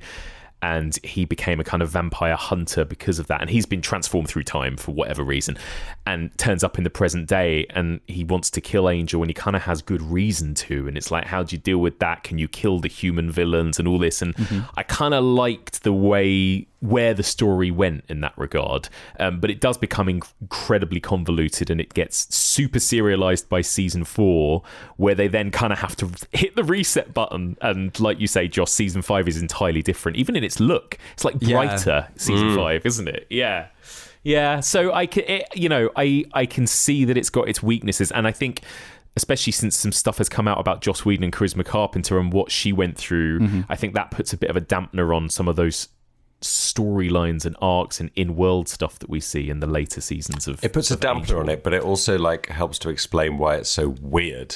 Yeah. Because it's not good storytelling, and he's a good storyteller, and that's just a weird choice. And I was like, as I was watching, I was like, this is so strange. And then I heard about it, I was like, oh. That tracks, yeah. Yeah, it's unfortunate. It's an unfortunate end to her character. But like you say, Mike, I think having a vampire as a main character with hundreds and hundreds of years of history with people that we've never met before, gives them free reign to deal with, to bring characters from the past back, and to also deal with sort of murkier stories, which I think I think that's why I like it less, because I think where Buffy falters in the same way that Angel does is when they're trying to like say something that's a bit more grown up, that isn't as simple as high school is hell. Yeah. You know, when it because adult life is more complicated than that. I don't think they always stick the landing, but what I really do, in the same way that like I don't love season 6 of Buffy, but I really respect it and I think it's very important. I think a lot of what they're doing on Angel, or trying to do on Angel in those sort of later seasons, is quite bold, you know, for a genre show, and to kind of really make it stamp outside of what Buffy was doing and have its own identity and not just be the spin-off that sort of does the same thing. And it evolves. It takes a while for it to find its feet. It starts as this sort of like vampire detective noir, and then it becomes more and more like this big apocalyptic epic as it goes on. So yeah, super epic. But bubbling under the surface, this is another thing that makes it slightly different to Buffy, you know, who has one villain per season who's then disposed of. It's a bit messier than that in Angel, but we have a villain that sort of runs throughout the entire show, all the way up to the end of season 5, which is this law firm called Wolfram and Hart, right? What do you think, Alex, of this kind of this you know, using this as the kind of device for everything bad that happens throughout the show? It all comes down to this law firm, essentially, right? So technically the big bad, I guess, is the senior partners, right? Yes. That's what we hear, the senior partners. They're always off screen, and then the law firm is just doing their bidding. So I think it's fascinating, because you're saying like all the villains are human, and you're right, because it's like, what lengths will humans go to get things that they want and get, like whether that's money, power, you know, people, whatever it is. I'm with Wolfram and Hart. Mr. Winters has never been accused and shall never be convicted of any crime, ever. Should you continue to harass our client, then we'll be forced to bring you into the light of day, a place I'm told that's not all that healthy for you. I mean, it's so funny, isn't it? Like, you can just see, like, oh, who should the villain be? Oh, it's lawyers, and like you can see that, like working in a studio. You know, I've worked in Hollywood studios, and the lawyers are definitely very powerful, and you know, there's. They've got the best offices with the nicest views, and getting the biggest paychecks, and I can see, like, I think even the Wolfram and Hart building, I think is a studio, is like a network studios like office. I'm sure, yeah. It's and it doesn't necessarily sound like the most exciting or sexy thing, does it? That the villain is a law firm. Like, that does sound a bit dour, I think, compared to like the big exciting villains you get on Buffy, I think. But I think they do a really good job with it. And again, there are these characters, these recurring characters that come in and out of it, like Lila. Isn't Josh? I mean, isn't she one of the best characters? Like, what an amazing villain that sort of bubbles along for 4 seasons, I think. Again, as this kind of sexy, morally grey femme fatale, but also is kind of good, but is super smart, but is also really evil and sadistic. Like, I know, I love those types of characters that we get on Angel, you know? Look, I've been doing this a long damn time. I've had to be better, smarter, quicker than every man at Wolfram and Hart. So it's a feminist thing. It's on her. It's a survival thing. Made a lot of devil's bargains, and I stuck to them. As a result, I live somewhat dangerously and quite comfortably. You're the new poster boy for human. Thank you very much. I don't want it. Speaking as one non-human to another, I'm sorry if I hit a nerve. You think you can awaken some buried spark of decency in me? Is that the way you help your helpless? I am not helpless. I'm glad you came along, because I was sitting here feeling a little, what's it all about? And now I know. It is all about making the rest of your eternal life miserable. Should we drink to that? Again, it's cool that they can exist out of like their one single season. You know what I mean? Yes. They can bring them back, and the fact that that Wolfram and Hart is this sort of like mystical law firm, and that they're maybe tied to it supernaturally. Like, even after death, they can return and things like that. So it's part of their contract. They continue working after death and stuff. I think, it's great. And it's really interesting that in Angel we have Wolfram and Hart, the senior partners, and the powers that be. We've got these like real big oppressive sort of systems in place, which just shows that, like, you know, Buffy's in Sunnydale, Angel is in the rest of the world. You know what I mean? She's on a Hellmouth, but he's got to deal with like, I was just thinking man. that Wolfram and Hart is the Hellmouth because they are representing all of the demons, and so that's what brings new demons in every time and new nefarious things because they are.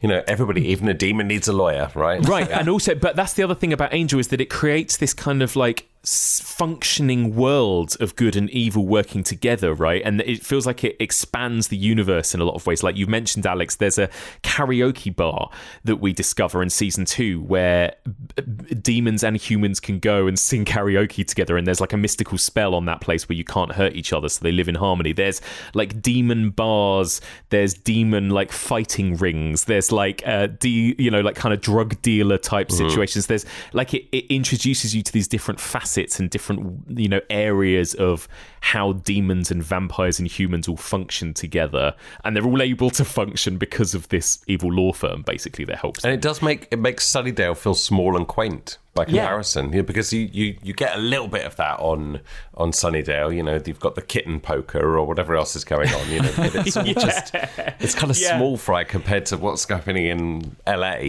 Yeah, and that makes it both better and worse, I think, in a lot of ways, because, again, it becomes messier sometimes because of that. And it's not as neat and perfect as Buffy, I think, but it is ambitious, you know? It's very ambitious, I really respect about Angel. And what about our kind of, our sort of alternative Scoobies that we have here? You know, Cordelia Chase, who was... Again, like, she did have this incredible arc from seasons 1 to 3 of Buffy, but she is still a kind of comedy foil character for the most part, right? Josh, what do you think of the decision of making her one of the main kind of heroes, and also getting in a love story with Angel as well in this show? Yeah, I love it. I think it's genius. I mean, she provides so much levity because Angel is so brooding and mopey, and that's sort of in his DNA. It has to be the case. He can't get too happy, otherwise he'll lose his soul. But she brings the humanity to him and to the show. And what I really love about their relationship is that it's adult and feels mature. Like, it is a friendship, and yes, the romance does come in eventually, but they never actually get them together properly. You know, they tease it and they dangle it, and I don't know whether I would have wanted them to or not, but there's just there's a maturity to their relationship which is different to Angel and Buffy, which is this sort of operatic Romeo and Juliet tortured, love story. And then this is like, it's a real love between friends and a respect for each other. And he teaches her to fight, and she keeps him grounded and sort of tethered to the real world. And that it's just really lovely to see, and to see her become so noble and heroic as the show goes on is fantastic. And her sort of final swan song that they have on the 100th episode is, in spite of all the things surrounding it, behind the scenes, is really fucking beautiful, and it's a perfect encapsulation of her character. Yeah, and we get this other, the rest of our ensemble of characters that come into it throughout, right? So we've got Wesley, Gunn, Fred, Lorne, the singing demon. Like, Alex, do you have any faves in this like group of Scoobies? I love Lorne. He seems to be like quite an outwardly sort of gay character too, right? Is he gay? I mean, I suppose we don't know he's a demon. We don't really know that. I'd say maybe pansexual. Yeah, that's if I were gonna peg him with anything, I'd say pan. Yeah, if you were gonna peg the demon, I was gonna peg him, and I would, with those pipes. Yes, hell yeah. Oh my goodness, I'm blushing. Yeah, no, I don't know with Lorne. Yeah, he's very fun. It's funny. It's almost a bit like Andrew in Buffy, isn't it? Like, maybe they weren't quite. You've got Willow, and you can have that. Whether they quite wanted to go there with that character, but for sure, if the show was being made today, he'd absolutely be pansexual. I mean, all the vampires would be as well, because absolutely, all vampires are queer. Come on. Yeah. I mean, sure. This is why we got True Blood a few years later, right? Which absolutely. is like the HBO version of this show, essentially. Yeah. And we should let me quickly ask you about, we were talking about the kind of moral murkiness of the way that, vampires and humans interact in this. One of the key elements of that is in season 2, Darla comes back, right, as a human. And what does that mean for Angel and everything? Alex, watching it for the first time, what did you think of that whole arc where Darla got brought back as human? I was not ready for this whole thing. And then, so Darla comes back. She's a human now. Can't remember why. Not important. She hooks up with Angel, but he doesn't lose his soul because, reasons. Not a perfect moment of happiness. But guess what? She's pregnant. And then while she's pregnant, does she get turned into a vampire again? Well, she gets turned into a vampire before. That's right. You have this moment where she's dying because as a human, she's she had a sexually transmitted disease first time round in the 1600s, and that disease came back when she was brought back. Right. Yeah, because she's not meant to be, and then the Angel goes. I think it's called the episode. It's called The Trial, and he undergoes these feats to sort of save her, and succeeds, and then. Boom! They bring in Drusilla to turn her into a vampire, and it's such a game changer. What a moment! Yes, when she comes into the motel room. Oh my God! I'm going to be a mummy again. I love it so much. Good. And so then her and Drusilla go on a big killing spree, and then Angel sets them on fire, and it sort of he goes into his dark arc. But it's you're right, Alex. Those cliffhangers and those beats that they incorporate into Darla's storyline of being human, then a vampire, and being sired by her sort of granddaughter. Yes, and nuts. Then so sleeping with Angel, and then having a baby, right? Again, and this is part of this mega arc that happens. So they sleep together in season 2. Season 3, she comes back, she's pregnant, she dies, gives birth to a human child, and that's when we get Connor, maybe one of the worst characters in the whole of the Buffyverse. Yes. People are mean about Dawn, and it's Connor is way worse than Dawn. Way worse than Dawn. Connor gets taken away to another dimension, and then he comes back old, so he's an adult, and he's a moody teen. Baby Pete Campbell from Mad Men. And then it just gets more and more batshit, where he comes back as an adult, but then sleeps with Cordelia, who was sort of cradling him as a baby only 1 year earlier. Horrific. But of course, then it turns out that Cordelia is possessed by an evil god, one of the powers that be, that wants to come down to Earth and bring peace to LA. So she has to hijack Cordelia's body, sleep with Connor to get Cordelia pregnant so that Cordelia can give birth to this god creature on Earth. And this is where a lot of people felt like the show jumped the shark. And it comes down to horrible toxic stuff going on in behind the scenes with Charisma Carpenter, right, Josh? Where essentially she got pregnant and Joss Whedon punished her for it, essentially. Effectively so, yeah.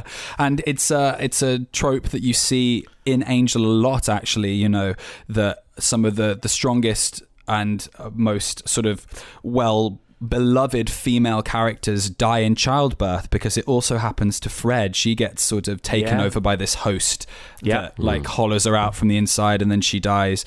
It happens with Cordelia, and it happens with Darla, and you see these female characters just die in childbirth 3 times, and it's not it ain't it, shall we say. It's not great, is it? It really is not. Not great. But I do the whole Cordelia thing was nuts and very silly, and they give Cordelia a very kind of campy, villainous role to play that just feels badly written and, not up to scratch of Buffy or Angel as shows, I think. But then she's just asleep for 6 episodes. Then they literally just write her out. She falls into a coma and then eventually dies, basically. But off screen. But going back to this morally grey thing about this show, I love the kind of the conflict of what happens at the end of season 4, where you've got this godlike person that comes to LA, played by Gina Torres, and she essentially creates world peace, right? So she casts this spell over everyone in LA, and everyone suddenly is getting on, and it's literally all the fighting has stopped, all the conflict has stopped, murders have dropped, murder rates have disappeared. There is a kind of world peace going on, but it's mystical, and it means that these people are losing their free will because they're being enslaved by this god. So it's Angel has this decision to make where if he kills her and reverses the spell, he's ending world peace, essentially. But is it better that people have free will, or is it better that people live in peace? And so he does kill her, and then that's when season 5 happens, right? Which is that because he ended world peace, Wolfram and Hart, the evil law firm, were like, well done, have our law firm, because he did, in their book, something really evil. So again, like, it's a cool idea, isn't it, Josh? And a good lead into season 5, which is, again, so many people's favourite season. Yeah. It absolutely is. And it's sort of, it's the Connor issue as well, isn't it? That they will do this one thing for him, which is erase Connor's memories of all the trauma and pain that he's been through, and everyone else's as a result, and he'll be the only one that remembers Connor, and Connor can go on and have a happy life. So yeah, it works really, really well into sort of what we get in season 5. But yeah, it is murky, and what's nice about Angel is his quest for redemption and the full journey that he goes on with that is that there's this thing called a Shanshu, which is the prophecy that like the vampire with a soul will one day get redeemed and will be able to become human again. And what we do is when we get to, if we're sort of going through the whole, spoilers ahead, I mean, I know we've been spoiling everything, as we go right to the end, we finish the show effectively on a cliffhanger, which is Angel giving up that prophecy completely and saying, well, no, there isn't an end goal to redemption. It's something that we're constantly striving for. We constantly have to fight. We constantly have to try. There is no sort of defeating evil fully. We just have to keep going. And I think that's a really lovely way to end the show. And it works really well within what Angel was trying to do. Exactly as you say, is like a more sort of murky, less black and white in its storytelling. The endings perfectly sum up the differences between the two shows, I think, don't they? Buffy ends so neatly. Sunnydale literally is destroyed into a crater. The Hellmouth is closed, and it's happily ever after. She's not alone anymore. Yeah. Angel, like you said, Josh, ends on a cliffhanger, right? He's literally like mid-fight. He's given up the apocalypse. this chance for redemption. And it just cuts to credit. It's like a Sopranos ending. It just cuts to black, right? Alex, what did you think of this? Especially watching the show for the first time. What did you think of the way Angel ended? Well, I remember it ending, and I remember the outroar. People weren't ready for that kind of an ending at this point. They weren't up history. for it. No. And so, Josh, I'm sure you know, was the plan?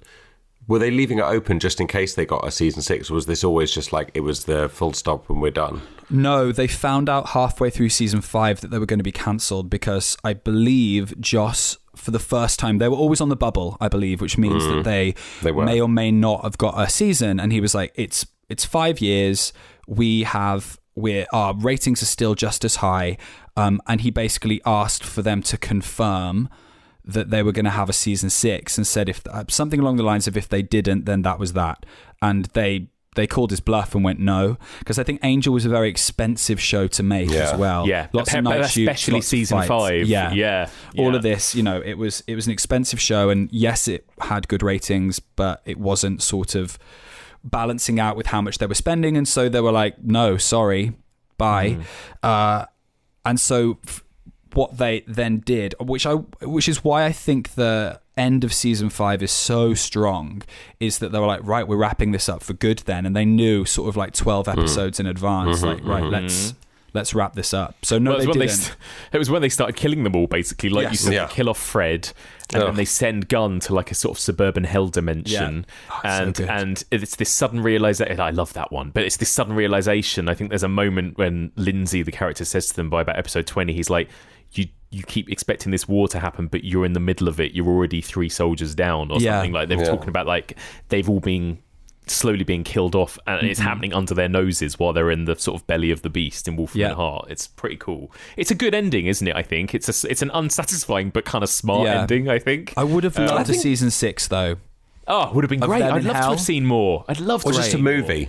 Or just a movie, like a movie to finish like a Serenity type situation. Yeah, it would have been great, wouldn't it? Bring in Faith, bring in Oz. These were all rumoured things to be happening. That would have really worked. I think I have not read the comics, but I think there's elements of what they imagined season 6 would have been like, of LA sort of like sucked into a hell dimension.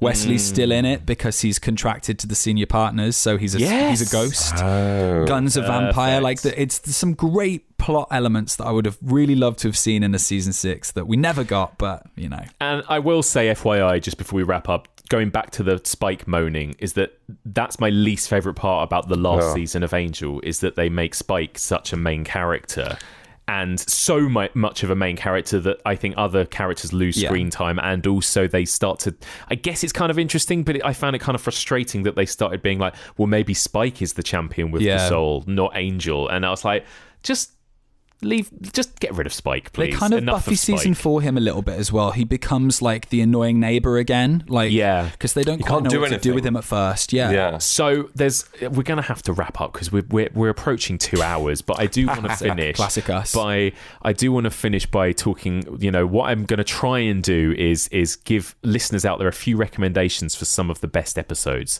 that they can check out of both Buffy and Angel. So I gave you guys the task beforehand to come up with 3 episodes from Buffy and 3 episodes from Angel that you could recommend. So let's start with our Buffy eps, and maybe if you just give us what the episode is and a slight synopsis of it. Josh, why don't you start us off? What's your first Buffy ep that you would recommend? I pick mine with Buffy very much to be like, if you've never seen the show and you introduced to it, like these are some like good ones that aren't too arc heavy or whatever. So my first one is the first episode I watched, which is season 2, episode 6, Halloween. Oh, banger. And it's a Halloween episode in which all the characters get turned into their Halloween costumes. And it's just great fun and very exciting. It's a good Spike episode, and we get introduced to Ethan Rayne, who's like a cool recurring character in Buffy as well. That is such a good episode. So that's Halloween. Alex, what's your first Buffy episode? Oh, so the first one I've chosen is a personal fave, and it doesn't come up that often with people, which is why I like to choose it. It's The Prom. The thing that I love about that episode is that she gets the recognition from the whole of the school, and they're like, we've got the lowest mortality rate of any graduating class, and they give her that little umbrella. Honestly, I'm spoiling it now for people who haven't watched it, but you know, there's monsters and stuff and whatever, but she's just like, I just want you all to have one perfect night, and she's so selfless, and it embodies everything about her.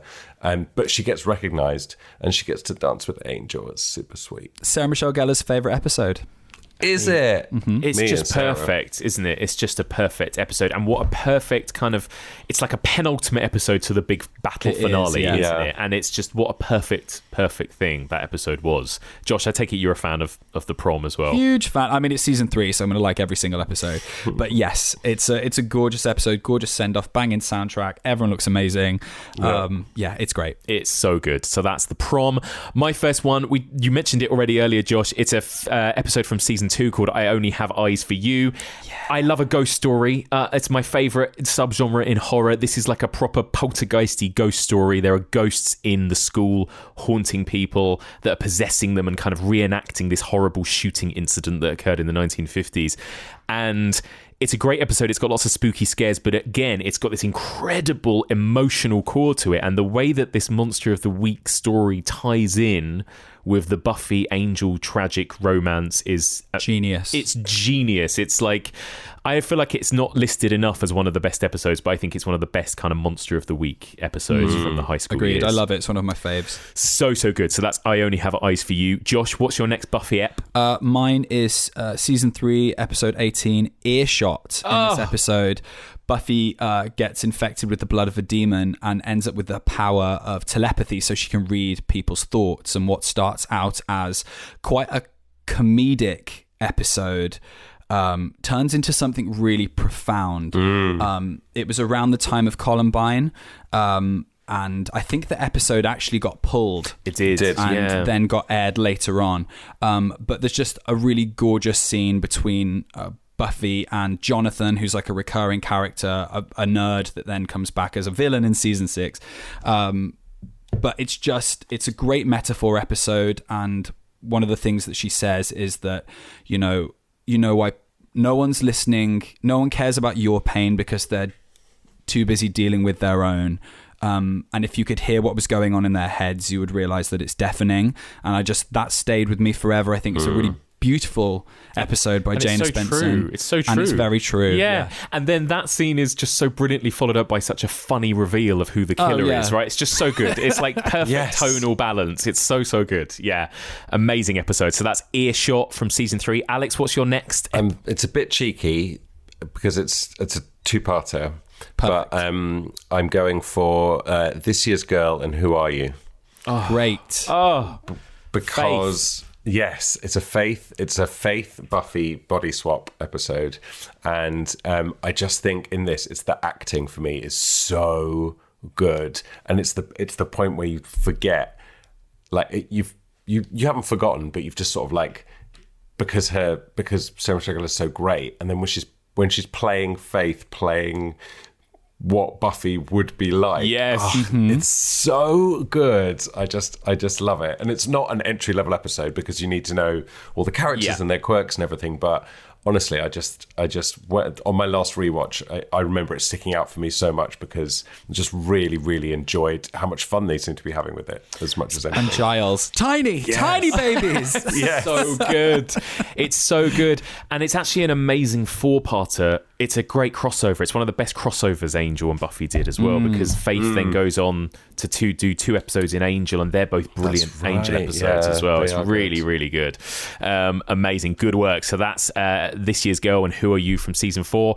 I've gone with a bit of a basic choice for my next one, but I'm going to say Hush from season 4. Yeah, it's a horror podcast. I've got to recommend the scariest ever episode of Buffy. This is, everyone knows this, but it's the episode when everyone in Sunnydale loses their voices, and there are these scary monsters called the Gentlemen that are stealing people's hearts, and nobody can be heard screaming. It's great. It's creepy. It's a creepy concept. There is some proper horror set pieces, but as you guys just motioned to, there are some hilarious scenes, including a scene when Giles gives a presentation on a overhead projector, and it's one of my favourite scenes in the whole of Buffy. The whole series. Yeah, it's incredible. And it also begins the groundbreaking queer romance storyline as well between Willow and Tara. So it's an important episode for so many reasons, isn't it? I think that vending machine. The vending machine, exactly.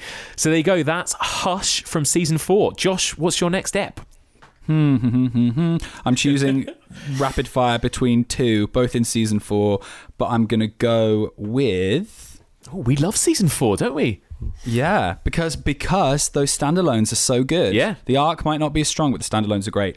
I'm going to go with season 4, episode 4, Fear Itself. It's another Halloween episode. Yeah. And it's just incredibly funny. And all of the characters get trapped in a haunted house, which is like a frat house that they've turned into like sort of a scare maze, and they all get trapped in there with Gaknar, who is a fear demon that brings out their worst fears and brings them to life. You get some great moments from Anya. It's sort of the episode that like solidifies her bunny fear, and just the ending stinger is. And perfection. Poor little sad Giles in his sombrero as well. I always think of Giles in that. Cultural appropriation Giles. So good. That's a great choice. So that's Fear Itself from season 4. Alex, what's your final Buffy choice? I'm going to be the basic bitch at this point now, and I'm going to say The Gift. Oh, yeah. It's perfect. I'm sorry. It's a season finale. And so it's epic. It's 100th so episode. Epic. It's the 100th episode. I love the way it begins. I love the way it ends. I think there's just so many beautiful things. Everybody has something to do. Everybody has a reason everyone to be gets a there. moment to shine. Yeah. It's like, everyone gets a moment. Dawn isn't annoying. I think the whole thing is, you've got Giles. Giles is the most Giles he ever is in this episode, and does the thing that Buffy can't face doing. I think there's so much to love about it. And honestly, I know, there's some great stuff that happens after this, but wouldn't it have been a wonderful way to end the show? Well, I was just about to say, isn't it actually a better episode than Chosen, like the series finale? I think it works better as a finale than Chosen does in a way. And they're doing 2 very different things, I know, but I think you're right. This is a perfect episode as well. So she it's saved a perfect the world episode. I disagree that it's how the series should have ended. Well, it ends on a very bleak note, which I for sure. You know, I just mean the episode overall is better than. It's a perfect episode. Yeah, it feels like it's 2 minutes long because every scene matters. Yeah, every single scene. Yeah, so good.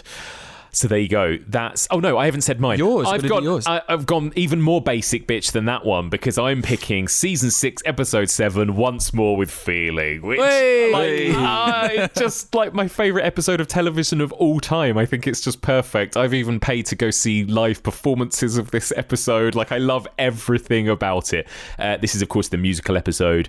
And what's so clever about it is that it's not just a gimmick like so many other shows try to do with musical episodes. Like, it's genuinely intrinsic to the story of what's going on that season. Every character gets this beautiful moment in their own arc via song. It's emotional, it's sad, it's tragic, it's hilarious, it's beautiful. Like, it's just, I think it's, again, unbelievable that it's all condensed into like 45 minutes of television. It's absolutely perfect.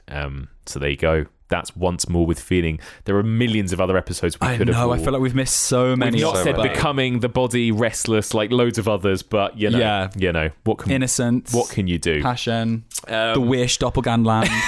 We'll just have Josh reel them all off now.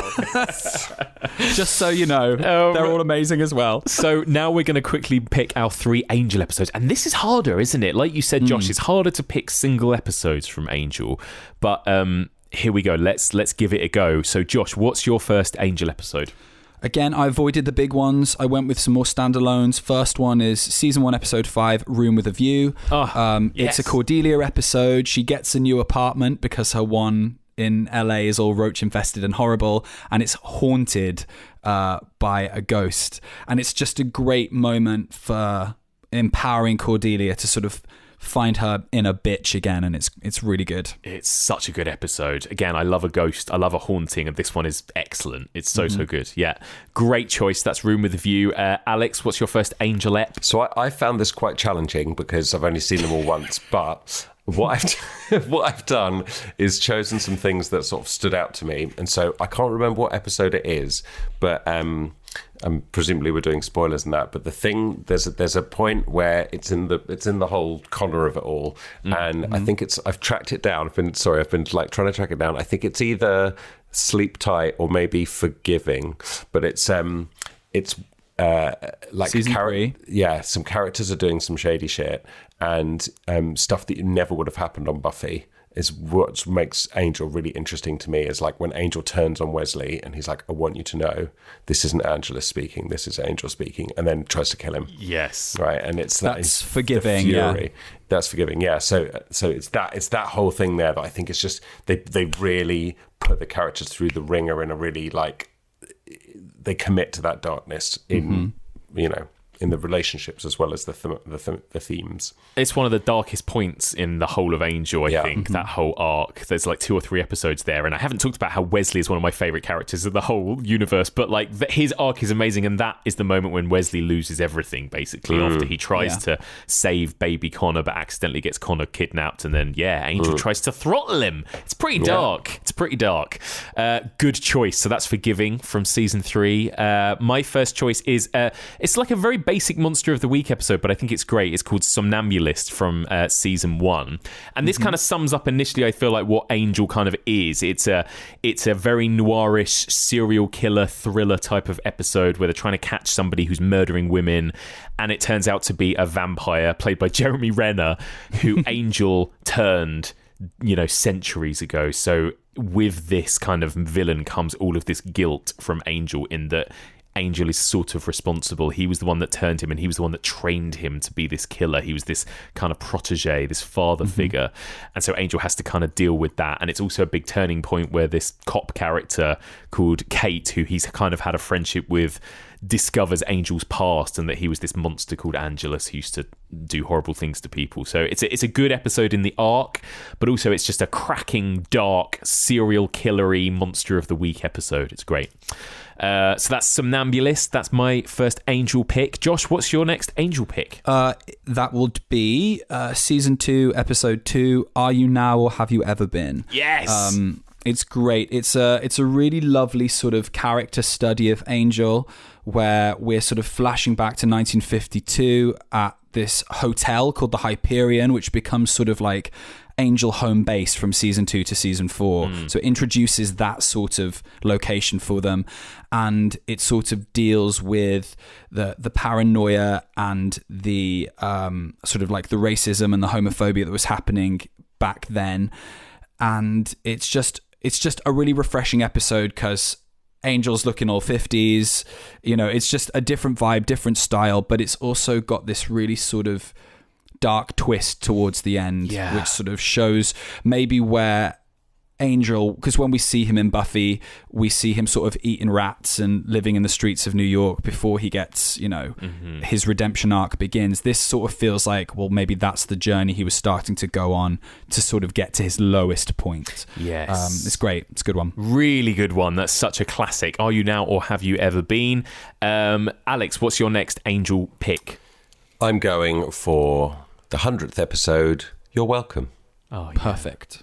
Just so perfect. Brilliant choice. It's really nice. I just love to have Cordelia back, and she got her button, and there's just loads of great stuff in that. I mean, it's bittersweet, obviously, with all of that. And it's so right good. At the very end, you just think, and then the phone rings, and you're like, oh.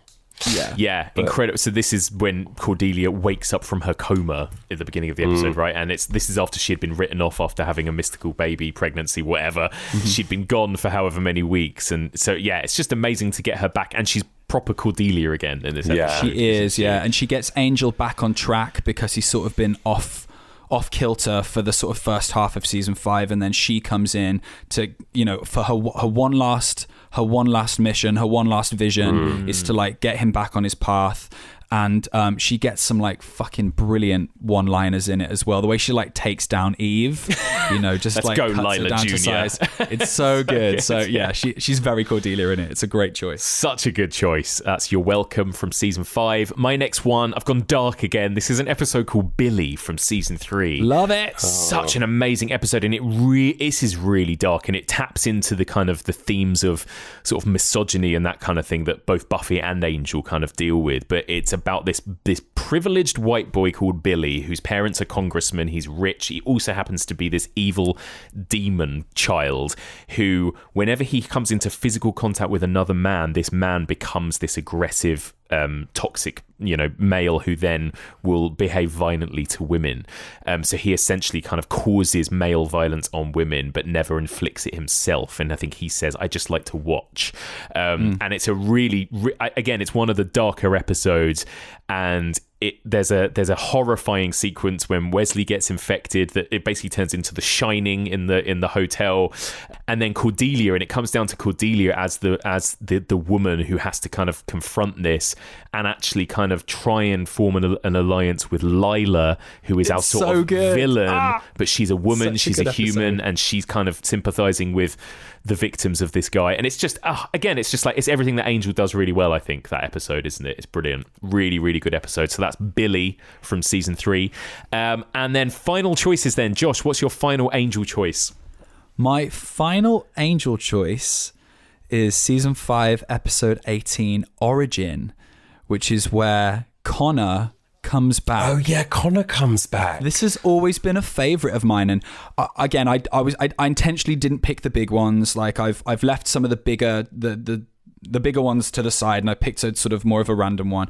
It's just, what it does is it redeems Connor in a way that like it allows you to let his character go in a really positive way. So at the end of season 4, Angel's sort of rewritten reality in which, Connor is now this well-adjusted teen with a lovely family, doesn't know who Angel is, and no one else remembers anything about Connor apart from Angel himself and the senior partners.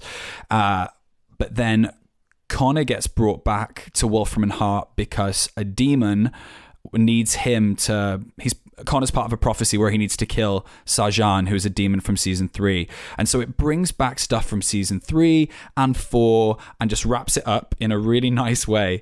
And Connor is just so refreshingly chill and funny, and it's like, oh, this is what how I wanted him to be. Yeah, it is. I know. And it's a great Wesley episode as well, because we sort of get that return to sort of Wesley's suspicions of Angel and that paranoia of Angel that he had in season 3, and it sort of brings it all back. And it's one of my faves. So good. That's a great one. So that's Origin from season 5. And Alex, what's your last Angel pick? So my last pick, I've chosen, I think it's the season 4 finale, Home, because I just love the pivot they take, where they've just finished the big storyline, and it's almost like the big, like Buffy did with Restless. It's like, after you've done the big finale, and then wait, there's one more episode, and this is the one where they're like, Wolfram and Hart make them an offer they can't refuse, and they all go into it like, oh, we're not going to do it, and then they all have their own individual tours of the building, and they all get like, oh, well, it's really lovely and sciencey, and then they all come back ready to judge each other, but Angel's already signed up because he's done his thing. And I just thought, for me, it was just a really exciting, like, oh, this show could run and run. Like, this is what they could, this is a new beginning. Like, this is what it could have been. Like, it took them 4 seasons to get there, but it feels like such a fun concept of like having all of this power and resources available to them, like what good they could do and how they could subvert from the inside out. But will it corrupt them? Exactly. As well, on the way? Yeah. And they're all making that murky choice. Yeah, it's such a great. I remember that being so exciting. It's one of the most exciting endings to a season because it promises what the next season is setting up. I think my picks are all sort of conceptual rather than the episodes themselves resonating. It's more like the things that cut through for me. Yeah, totally. That's a great one. So that's Home from season 4, and then my last one is from the last season, and it's a big one. It's a banger. It's called Smile Time. We saved it for you. So good. It for you. I even think I saw a horror film this week called Smile, and I was like, this is taking some stuff from Smile Time even. But Smile Time is about an evil Sesame Street-esque TV program that is killing children. And when Angel and the team go to investigate and they go to the studio, Angel discovers a creepy back room. Something happens to him, and he turns into a puppet, basically. And it's very silly, but it's so well done. It's really funny. It's also got some really creepy moments. It's just wonderful, isn't it? Like, and it feels a little bit different tonally to a lot of Angel because it is a bit more silly and quaint. But it's so much fun, and I just really want one of those little Angel puppets as well. Oh, the puppet's great. Yeah, so good. It's really good. It reminds me of like Channel Zero as well. You know, it's that kind of takes me back. There's a moment when you see a dead kid on the living room floor with a smile on their face that's genuinely scary as well. It's so good. Yeah, and it comes as that 1-2 punch of Smile Time, and then goes into Hole in the World. Yeah. So you get these 2 amazing episodes that couldn't be more polar opposite. It's like in Buffy when they did, what was it? The robot episode. I Was Made to Love You, followed by and then goes into the body. Yeah, heavy. Exactly that. Oh, yeah. So there you go. That's our Angel picks. Any other honourable ones? Josh, are there any that you refrained from putting on your list that you want to add in? I mean, the finale, Not Fade Away, is incredible. Yeah. There's that little trilogy of episodes at the end of season 2 where they go to Skirb or whatever. Again, that's a real fun breath of fresh air in Angel. Yeah, that's really fun. Yeah, and also the trilogy of episodes you mentioned earlier, which is like the trial, reunion, redefinition where Drusilla and Darla team up and they eat all of Wolfram and Hart, and all of that stuff is really fun. The wine cellar. Yeah, it's really, really great. Yeah. So there you go. Yeah. There you go. It's good. Some good TV, mate. Some good TV, right? Some good shit in there. Interesting how sort of, we were just talking about Angel, and like actually the show the Buffyverse had evolved so far beyond vampires as the main concept. Yeah. Like, there's so much more to talk about, which is fascinating for a show that was based on a movie that was very simple. Feels like years ago now when we were talking about that 1992 movie at the beginning of this chat. But there you go. It was years ago. Well, thank you guys. Sorry, everyone. Thank you. If you're still Sorry, here, everyone. well done. Thanks for listening, and thanks to Josh and Alex for bearing with through that epic conversation. Not at all. I'd been waiting to talk about this since. I'm just pleased. I'm just pleased to be here. Just happy to be invited as always. I know. Also, as if the three of us wouldn't sit and talk about this kind of thing just at the pub anyway, to be honest. Oh, I'll be like voice noting you both, like, oh, by the way, actually, why didn't we say this? Could you add this in? Yeah, I know. And that's the problem with covering something so vast, is that I know I'm going to suddenly realise we missed loads of stuff out. But what are you going to do? What are you going to do? You've already been, like, listen, plug the Patreon, because you've already covered it extensively over there. Yeah, for sure. Exactly. You're so right. So, yes, again, head on over to patreon.com and check out our entire Buffy mini-season. It's like 2+ hours are spent on each season of the show, so a real deep dive over there. But guys, Alex, Josh, thank you so much for joining me. What a bloody joy it's been to have you guys here, and just remind us where we can find you and more of your work out there online. Josh? Yes, you can find me on Instagram and Twitter at Joshua Tonks. Same handle for both. And then when's this episode dropping? Next week on the 7th of October. Yeah, 7th. Perfect. So it's after the 1st of October, which is good, which means I can say that my film that I shot back in January, The Latent Image, is going to be screened at the Soho Horror Fest. Yes. And I believe it will be on the first night, which is the 11th of November. So check that out. Very exciting. Get those tickets. Me and Alex got to go to a special cast and crew screening of that, which was great. The film's amazing. And do come and see it. I will be at that Soho Horror Festival for the whole weekend as well. So come and see Josh's film. Come and hang out. That'll be great. Yeah, I'd love that. It'd be amazing. It's a project that I've been involved with for about 5 years. We shot the short back in 2018 in Vancouver. And, because of COVID and different things, it's taken a long time to get it done. It's been somewhat a labour of love. A lot of hard work's gone into it. So yeah, it'd be amazing for people to come watch. Love it. Well, there you go. And Alex, where can people find more of you out there on the online world?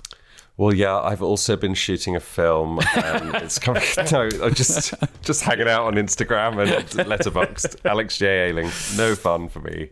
And the thing that people always ask me about, I get emails maybe on a sort of fortnightly basis to say, do you have the link to Alex Ayling's Marble Hornet playlist on YouTube? So maybe I'll just link that in the show notes every time you're on the show from now on. Good basically. times. Good times. Oh my gosh, that's brilliant. Still a banger. Still a banger. Guys, thank you so much for joining me. Thank you. Thank you, Mike.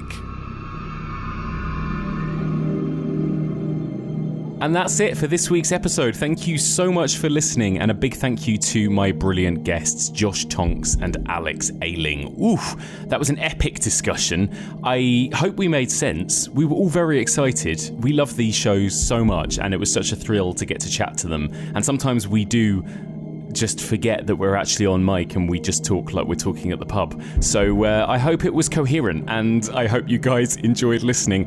Please do send us your feedback. You can drop me an email, evolutionofhorror@gmail.com. You can also find us on all the socials, Facebook, Twitter, Instagram, and Letterboxd. And if you want to discuss this week's episode, discuss your favourite Buffy or Angel episodes with fellow listeners, then there are two places you can go. You can join the Evolution of Horror Discord, or you can join our discussion group. That's the Evolution of Horror discussion group, which you can find on Facebook. You can find this podcast in all the usual podcast places, and if you get a spare minute, I'd be so grateful if you could drop us a little rating or review on Apple Podcasts, which really helps us get discovered by new listeners.